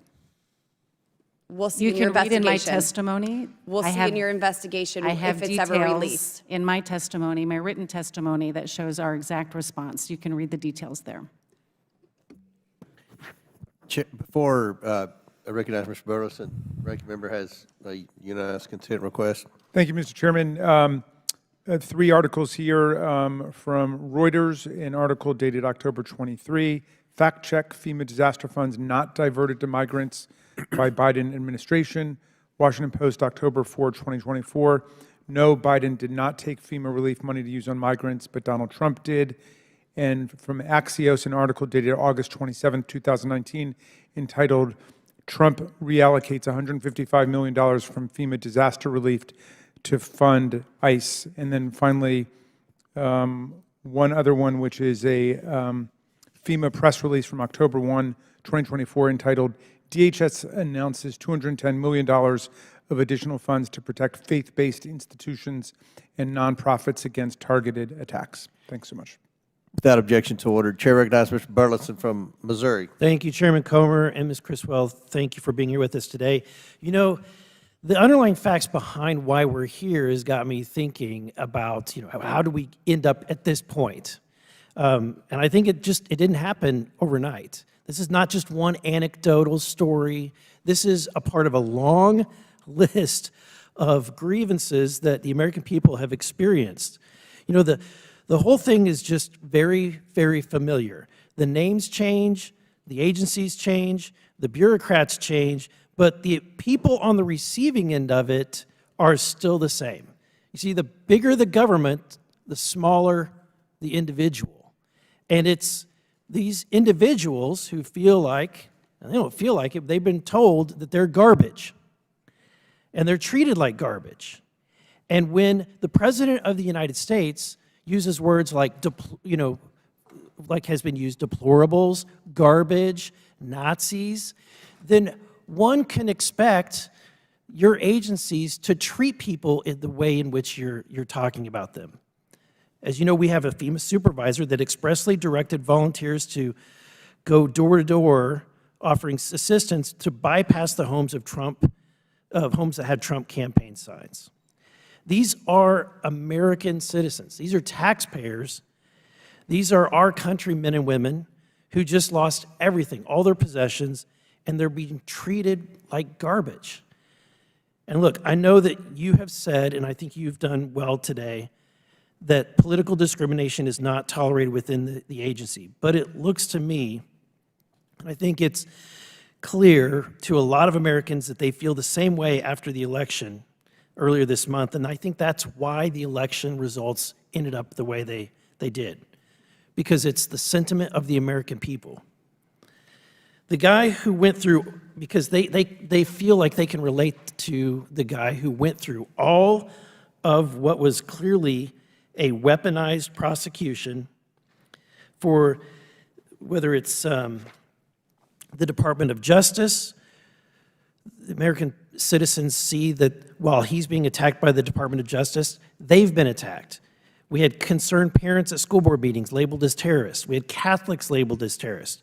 We had excessive sentences handed out for pro-life activists, and we had the aggressive targeting of President Biden's political opponents while slow-walking the Hunter Biden criminal investigation.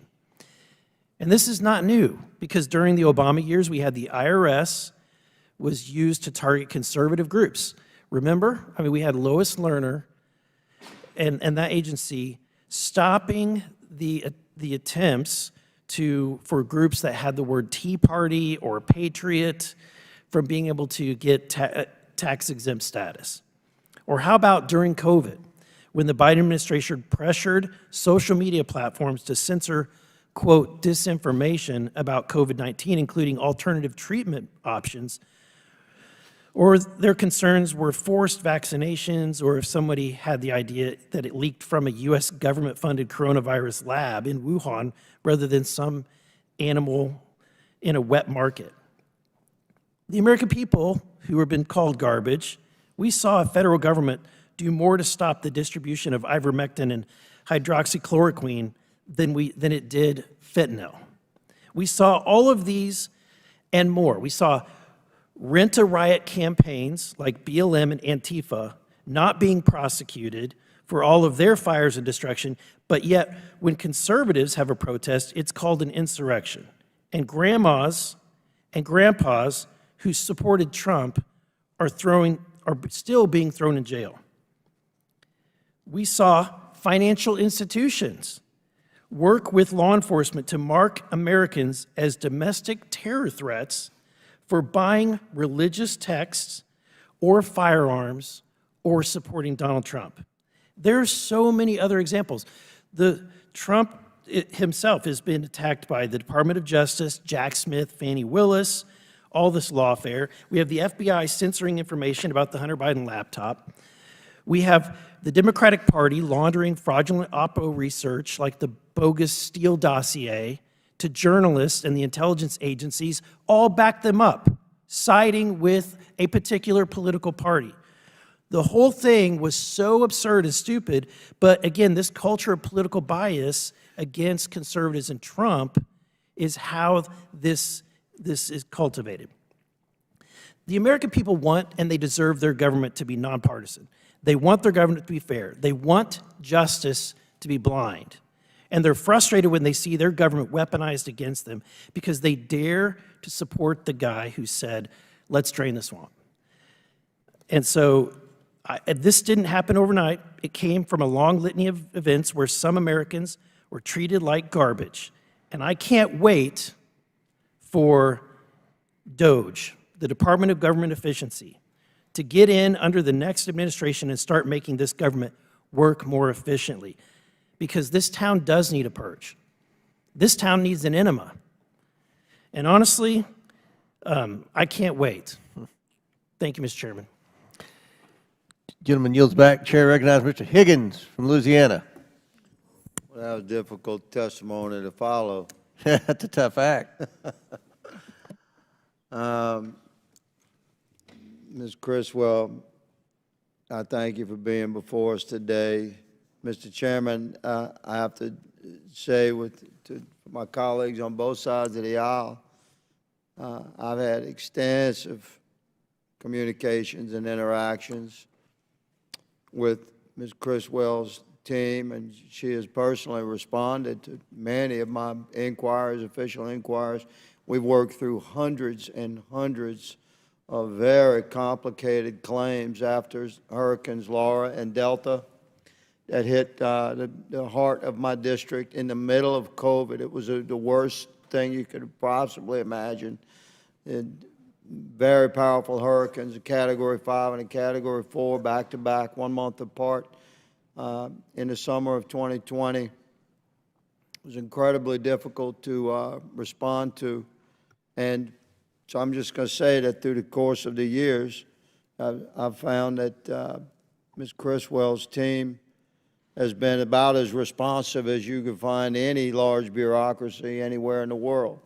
And I would challenge any colleagues that would question the good lady's character, because I have found her character to be fine. She runs an organization that many of us are almost paid to hate, you know.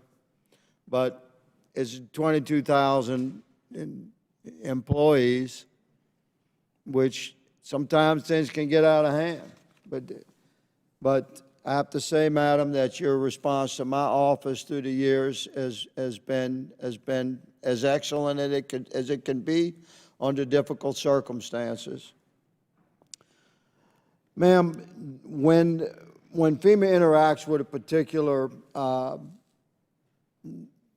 particular government entity or private entity after a disaster, and planning is made and funding is shared for rebuilding, sometimes extensions for work are required. Is that correct?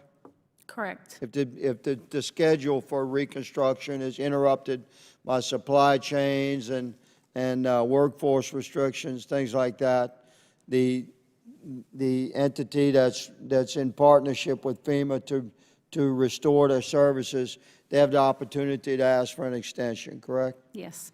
Okay.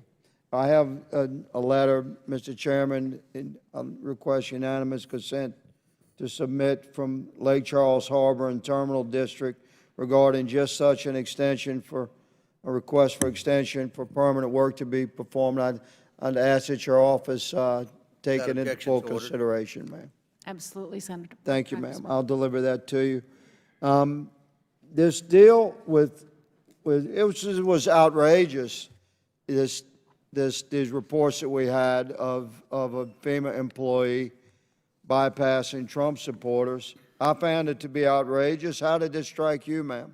It's completely unacceptable, and it's heartbreaking to know that anybody impacted by Hurricanes Helene or Milton would have not been given the opportunity to get the assistance that they are eligible for. Do the people of North Carolina and Florida and Georgia and South Carolina and Tennessee have your unwavering commitment to do everything in your power to help them recover? Absolutely. We will be with all of these communities every step of the way throughout their recovery. Okay, so I think it's fair that we hold you to that commitment, don't you? Yes. Yes, ma'am. Regarding this behavior out of this employee, I think you handled that. I mean, you discovered the behavior on one day, you confirmed the behavior the next day, and you fired your employee the following day. And then you initiated an investigation to look for what? If there's anything deeper, like some cultural existence that you aren't aware of this type of behavior? Is that what your investigation is seeking? We're doing additional investigations to be certain where the direction came from. If you find more of that, will more people get fired? If we find any additional evidence that there was discrimination against a political party. Thank you. Quickly, you had questioned how she came to that. Could you address for us, please, what she meant when she said avoidance first and then de-escalation, and that she mentioned avoidance several times in her statement? What is that within FEMA? Our teams go into the field and go into communities door to door and talk to people, and we provide them safety training. It's a reactive training if they feel threatened or harassed in any way, that first they need to avoid that harassing situation, and if needed. But have you ever instructed any of your people to, like, presume there's going to be conflict and therefore avoid a particular type of citizen? This training is all about reacting to perceived threats. Never has it been directed to be proactive to avoid a situation. Mr. Chairman, thank you for this hearing. My time has expired. I yield. Gentleman yield. Chair recognizes Mr. Langworthy from New York. Thank you very much, Mr. Chairman. Administrator Criswell, the reports of this FEMA employee directing volunteers to bypass properties of Trump supporters is an absolutely disgusting affront to the mission of FEMA and the trust of the American people in all of their federal government. FEMA exists to serve all Americans at times in their darkest hours and their times of crisis. And this has got to be delivered without bias or favoritism or despite any level of discrimination. Yet here we are discussing allegations that there was political discrimination tainting FEMA's response. I mean, I really appreciate you being as forthright as you've been today, but after Hurricanes Helene and Milton, countless Americans lost their homes, their businesses, and their livelihoods. Their worlds were turned upside down, and FEMA should have been the lifeline. It should be a beacon of hope for any community that has been ravaged by disaster. And if this situation was flipped and this was happening to those that supported Kamala Harris, the outrage across this country would have been deafening.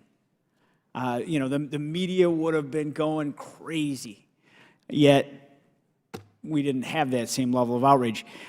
This is symptomatic of a dangerous and growing culture of bias throughout this entire federal government. And I would hope that FEMA would be the last agency to ever contribute to that, because you truly are dealing with American citizens at their darkest hour. We need to be about Americans helping Americans, period. End of story. No matter, you know, where you are, where you come from, or who you support for President of the United States. When disaster response has been corrupted by political bias and gamesmanship, the American public's faith in this federal government gets broken permanently. And it's really tough to erase that stain. So I take you at face value that, you know, you're a person of action, you want to fix this. But what bothers me is how this employee got to this moment and what culture existed around them where they thought it was okay to guide other employees to say, no, skip those houses. I mean, are you aware of any of your employees that felt that Trump supporters were dangerous to approach their homes? I mean, what was, in your initial portions of your investigation here leading to the termination of this employee, I mean, what was it that, you know, she expressed as to why we would avoid these Trump households? I can't speak to the motivations that drove her to send that message, but the actions that she took were completely unacceptable. We have initiated ongoing investigations, and if we find any further evidence that this is broader than this incident, then we will take appropriate action. I mean, since you've been at FEMA, has political affiliation ever been classified by FEMA or any other federal agency, to your knowledge, as a dangerous community trend? Never. Okay. Did your employees and volunteers go to properties with any signage or flags or memorabilia supporting Kamala Harris or any other of the Democratic candidates running for office across the country? Other than the information that I have from this one incident, we have gone to tens of thousands of homes across all 6 states impacted. So yes or no, are you aware of any directive from supervisors at FEMA to avoid properties with any Democratic or Republican signage for that matter? I have given no evidence, and I am not aware at this time. Okay. I think that this investigation is really important, that you're on, and I'm really going to be looking for a keen interest to the final product, you know, as you finish that product. Any timeline is when that investigation might conclude? We have reached out to the Inspector General to conduct the investigation. I can't speak to what their timeline will be. I think it's really important to restore faith for all Americans in many parts of the federal government, but FEMA in particular. So I really look forward to hearing, you know, from you more in the future. In my remaining time, I'd like to quickly revisit a letter that I sent earlier this year urging FEMA to update its methodology for snowstorm-related reimbursements. In its response, FEMA stated that it's working with NOAA on potential updates. And as winter approaches, lake effect snow season in Buffalo, New York is coming. It's crucial that to my constituents in Western New York that we know that FEMA is taking proactive steps to ensure the most current standards guide federal assistance decisions. Can you give an update on any progress FEMA and NOAA have made in their efforts to modernize its methodology? I know following the historic snow season that we've had last year and previous years, our teams have been working on that, but I would have to get back to you specifically as to where that's at. Okay, we look forward to following up. Thank you very much, Director, and I yield back, Mr. Chairman. Thank you, gentlemen. And I assume the Inspector General is watching this hearing. This committee has jurisdiction over the Inspectors General. I can't encourage the Inspector General enough not to take this investigation seriously and report back to the ranking member and myself as soon as possible. Chair now recognizes Mr. McCormick from Georgia. Thank you, Mr. Chair. Thank you for allowing me to be part of this very important discussion. I appreciate all the first responders across the nation who have done their very best, including those people who are part of FEMA, to help those people most in need, especially during these dire times. I think we really owe it to the people to be accountable for where the money goes and who we're helping, and I think that's what this is really about. One of the interesting things came across when we were reviewing your budget. Can you tell me what your annual budget is for disaster relief out of FEMA? In this continuing resolution, we were given just over $20 billion for fiscal year '25. So it's not $38.2 billion, it's $20 billion, is that what you said? Out of my overall budget, just over $20 billion is for disaster relief. Okay, specifically. And according to your September report that you submitted, what percentage of that went towards COVID? I don't have the report in front of me, sir, but the COVID reimbursements are part of the disaster relief fund reimbursements to communities that had impacts. I'd have to get back to you on this. According to your report in September, 40% of your budget went towards COVID relief. I just want to, that's not talked about very much. Now, I'm an ER doc. I got my MBA. I was actually serving on the front lines of the COVID pandemic during the entire pandemic. Can you tell me when the pandemic was no longer a pandemic, according to the President of the United States? We closed the incident period in May of last year. Okay. And yet we spent 40% of our budget from this year's budget on COVID relief instead of hurricanes and other things. Is that correct? Again, I don't have the numbers in front According of me, to your those report, are major disaster declarations that were eligible for reimbursement. according to your report, I'm going to inform you, can prove me wrong by submitting your papers later on, but according to your report submitted just 2 months ago, we spent 40%. I want that number to sink in. 40% of our budget for disaster relief was spent on COVID, which was done a long time ago. I was there when it started. I was there when it ended. I know what the reaction was to. I know the overspend on it. I know where the waste, fraud, and abuse was. It makes me sick to my stomach. It's one of the main reasons I'm here in Congress. And to see a disaster relief spent on something that was behind us, probably paying off a lot of waste, fraud, and abuse, in my opinion, quite frankly. And I'd love to see that reviewed by Oversight. Because this is what's wrong with government. They spend 40% of their budget on something that happened 2 years ago, and we have not enough money to deal with what's happening right now. And quite frankly, the whole COVID relief thing, I saw where the money was spent.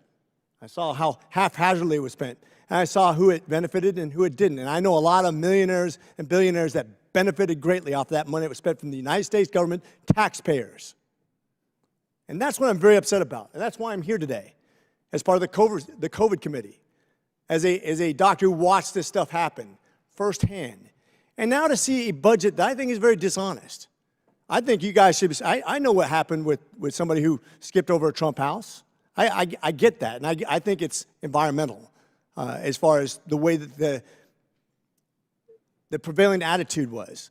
I understand you fired somebody, which I'm very happy about. I understand you're looking into other people that might be at odds with what you're supposed to accomplish. But to have a budget that's dedicated almost half of their budget to something that ended a long time ago, can you explain that? All 50 states received a disaster declaration in the previous administration to support their reimbursements for the costs experienced from for this year? COVID-19. These are all payments from the disaster declarations declared during the previous administration in 2020. So you mean to tell me that you had to do it? These were presidentially declared disasters, just like all disasters. And as people, So you're saying yes, you had to do it. Is that correct? Yes, as So communities. you're by law binded to spend 40% of your budget on COVID response? we are abided by law to reimburse jurisdictions that received a presidential disaster declaration to reimburse them for the costs as eligible under the law. So I'm new to Congress, Mr. Chairman. Mr. Chairman, I'm new to Congress. I'm not really have the experience that you have. But as an oversight guy who spent a lot of your time getting to the bottom of these egregious errors, and you can fact check me on the other side of the aisle too, but I have a hard time believing that by law we had to spend 40% of a budget on disaster relief for this year based on something that ended a couple years ago. I agree. I'm just trying to figure out where that went. And that's why I'm here in Congress. I hope you can work with me, and I hope you can work with me to get to the bottom of why we have those kind of stupid spending laws in America, and we can end those things for good, because that is the biggest part of the problem of government as I see it. Thank you. With that, Mr. Chairman, I rest. Very good question. Chair now recognizes our last questioner, Mr. Stubbe from Florida. Thank you, Mr. Chairman, and thank you for allowing me to join the committee today in this important hearing. And as I assume that the director knows, my district has been devastated by 6 major hurricanes in just the last 2 years. Just a few months ago, my district experienced 3 major hurricanes in 3 months and 2 in 2 weeks. A little over 2 weeks after Hurricane Helene took out my district with a 5 to 7 foot storm surge, Hurricane Milton, a Category 3 hurricane, made landfall in my district with a 7 to 8 foot storm surge and over 100-mile-an-hour winds. Some of the same businesses that I visited and ripped drywall out of because of Hurricane Helene, 2 weeks later got flooded again. So as you can imagine, my district, both Republicans and Democrats, and Floridians in general, were outraged to learn that FEMA had been avoiding conservatives, Trump supporters, white males, etc. Ranking Member Raskin in the beginning of this hearing stated, and I quote, "No one should play partisan politics with disaster aid." But that's exactly what your agency has been doing. In the aftermath of such devastation, the American people expect and trust that FEMA will administer disaster relief in a fair manner. Unfortunately, we recently learned that a FEMA supervisor in Florida named Marnie Washington directed subordinates to skip homes displaying support for President Trump. Despite your testimony, this now former employee claims this was a widespread practice under a policy she termed avoidance. No matter who initiated this avoidance policy, it was a malicious act that resulted from a corrupt culture within FEMA. Administrator Criswell, I wrote you a letter on November 15th in which I asked for information related to this incident.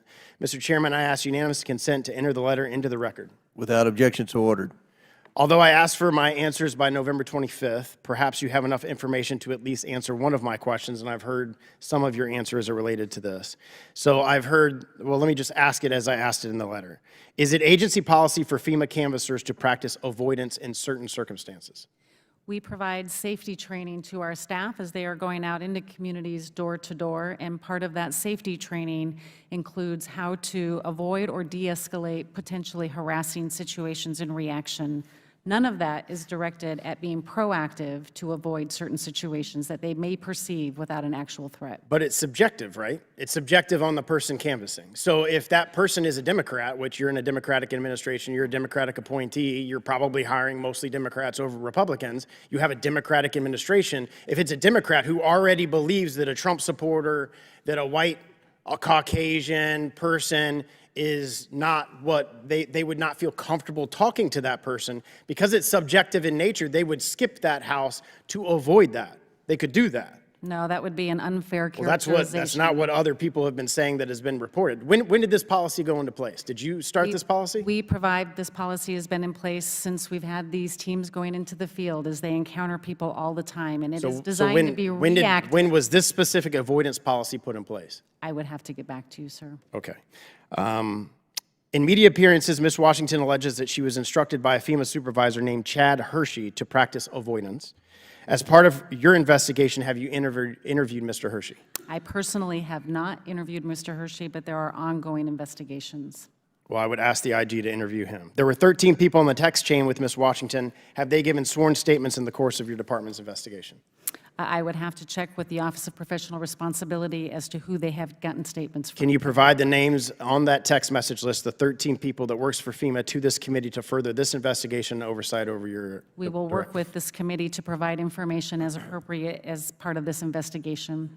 Earlier today in the Transportation Committee, you stated, and I quote, "There is not a widespread culture problem at FEMA." Unfortunately, the evidence contradicts your assertion. In a report published by the Daily Signal, a former FEMA employee, so this isn't Mrs. Washington, this is somebody else, a former FEMA employee who spent over 5 years at your agency stated, and I quote, "FEMA's rotten to a core. It's overstaffed, it's bureaucratic, and they don't really help anybody." Referring to the Trump flag incident, the former employee said, and I quote, "They were told to avoid Trump, avoid any house that has a Trump sign in a verbal meeting. I've seen that happen," we were told. Quote, "Don't go into any house that looks suspicious." They would use words like hick, cowboys, rednecks. You can change that over to Trump supporters and MAGA. So I guess that explains why FEMA has never stopped in my house over the 6 hurricanes that we've had, because I check all 3 of your boxes: a Trump supporter, a white male, and a cowboy. Mr. Chairman, I ask unanimous consent to enter the Daily Signal article into the record. Without objection, so ordered. After the initial story broke, we sent an email to my district requesting any of my constituents who felt like they had been politically discriminated by FEMA. And just since last week, we've had over 35 people who live and reside in my district, who are citizens in my district, who have given us specific instances, factual instances, where they were either overlooked or specifically discriminated against because of their political affiliation. This is the exact type of weaponization of the federal government that put Trump back in the White House. Starting with the DOJ, the FBI, the intelligence agencies, the weaponization of the Justice Department against President Trump, and now it's been weaponized against the American people in the form of disaster aid, and it's atrocious. Thank God President Trump won, and he can restore this department into what it should be, not partisan, helping every American that's been affected by a disaster, and I yield back. Will the gentleman yield for one question? Sure. You were kind enough to quote me at the beginning of your remarks, Mr. Stubbe, saying that partisanship should not enter into the distribution of disaster aid. And I think we've found unanimous agreement on that point with respect to this discrete episode that took place in Florida. But several members on our side have cited the president-elect, when he was president before, withholding aid and altering the distribution of aid, or attempting to California, to other Puerto Rico, other places, on precisely the basis of partisanship. And no one on your side spoke up about that, but since you endorsed the general principle, I wonder if you would agree that if such a thing were to take place by a president, perhaps you disagree with the reporting on it, but if it were to take place, that would be equally or even more wrong than one person doing it on a particular city block. I don't care who the administration is or what agency it is. If they're discriminating against political party beliefs and not getting federal government aid for that, that is wrong, which is why Ashley Moody, our Attorney General of the state of Florida, is suing FEMA exactly for that reason. Thank you much. Very good. All right. Madam Administrator, that concludes our hearing today. I want to thank you for your testimony today. I know there were many questions. There are going to be some follow-up questions. We're in communication with other members and other people who have suggested that maybe the incident here wasn't an isolated incident, so we're going to have communication back and forth. We look forward to that IG report coming very soon. And with that, and without objection, all members have 5 legislative days within which to submit materials and additional written questions for the witnesses, which will be forwarded to the witness. If there is no further business, without objection, the committee stands adjourned. Thank you.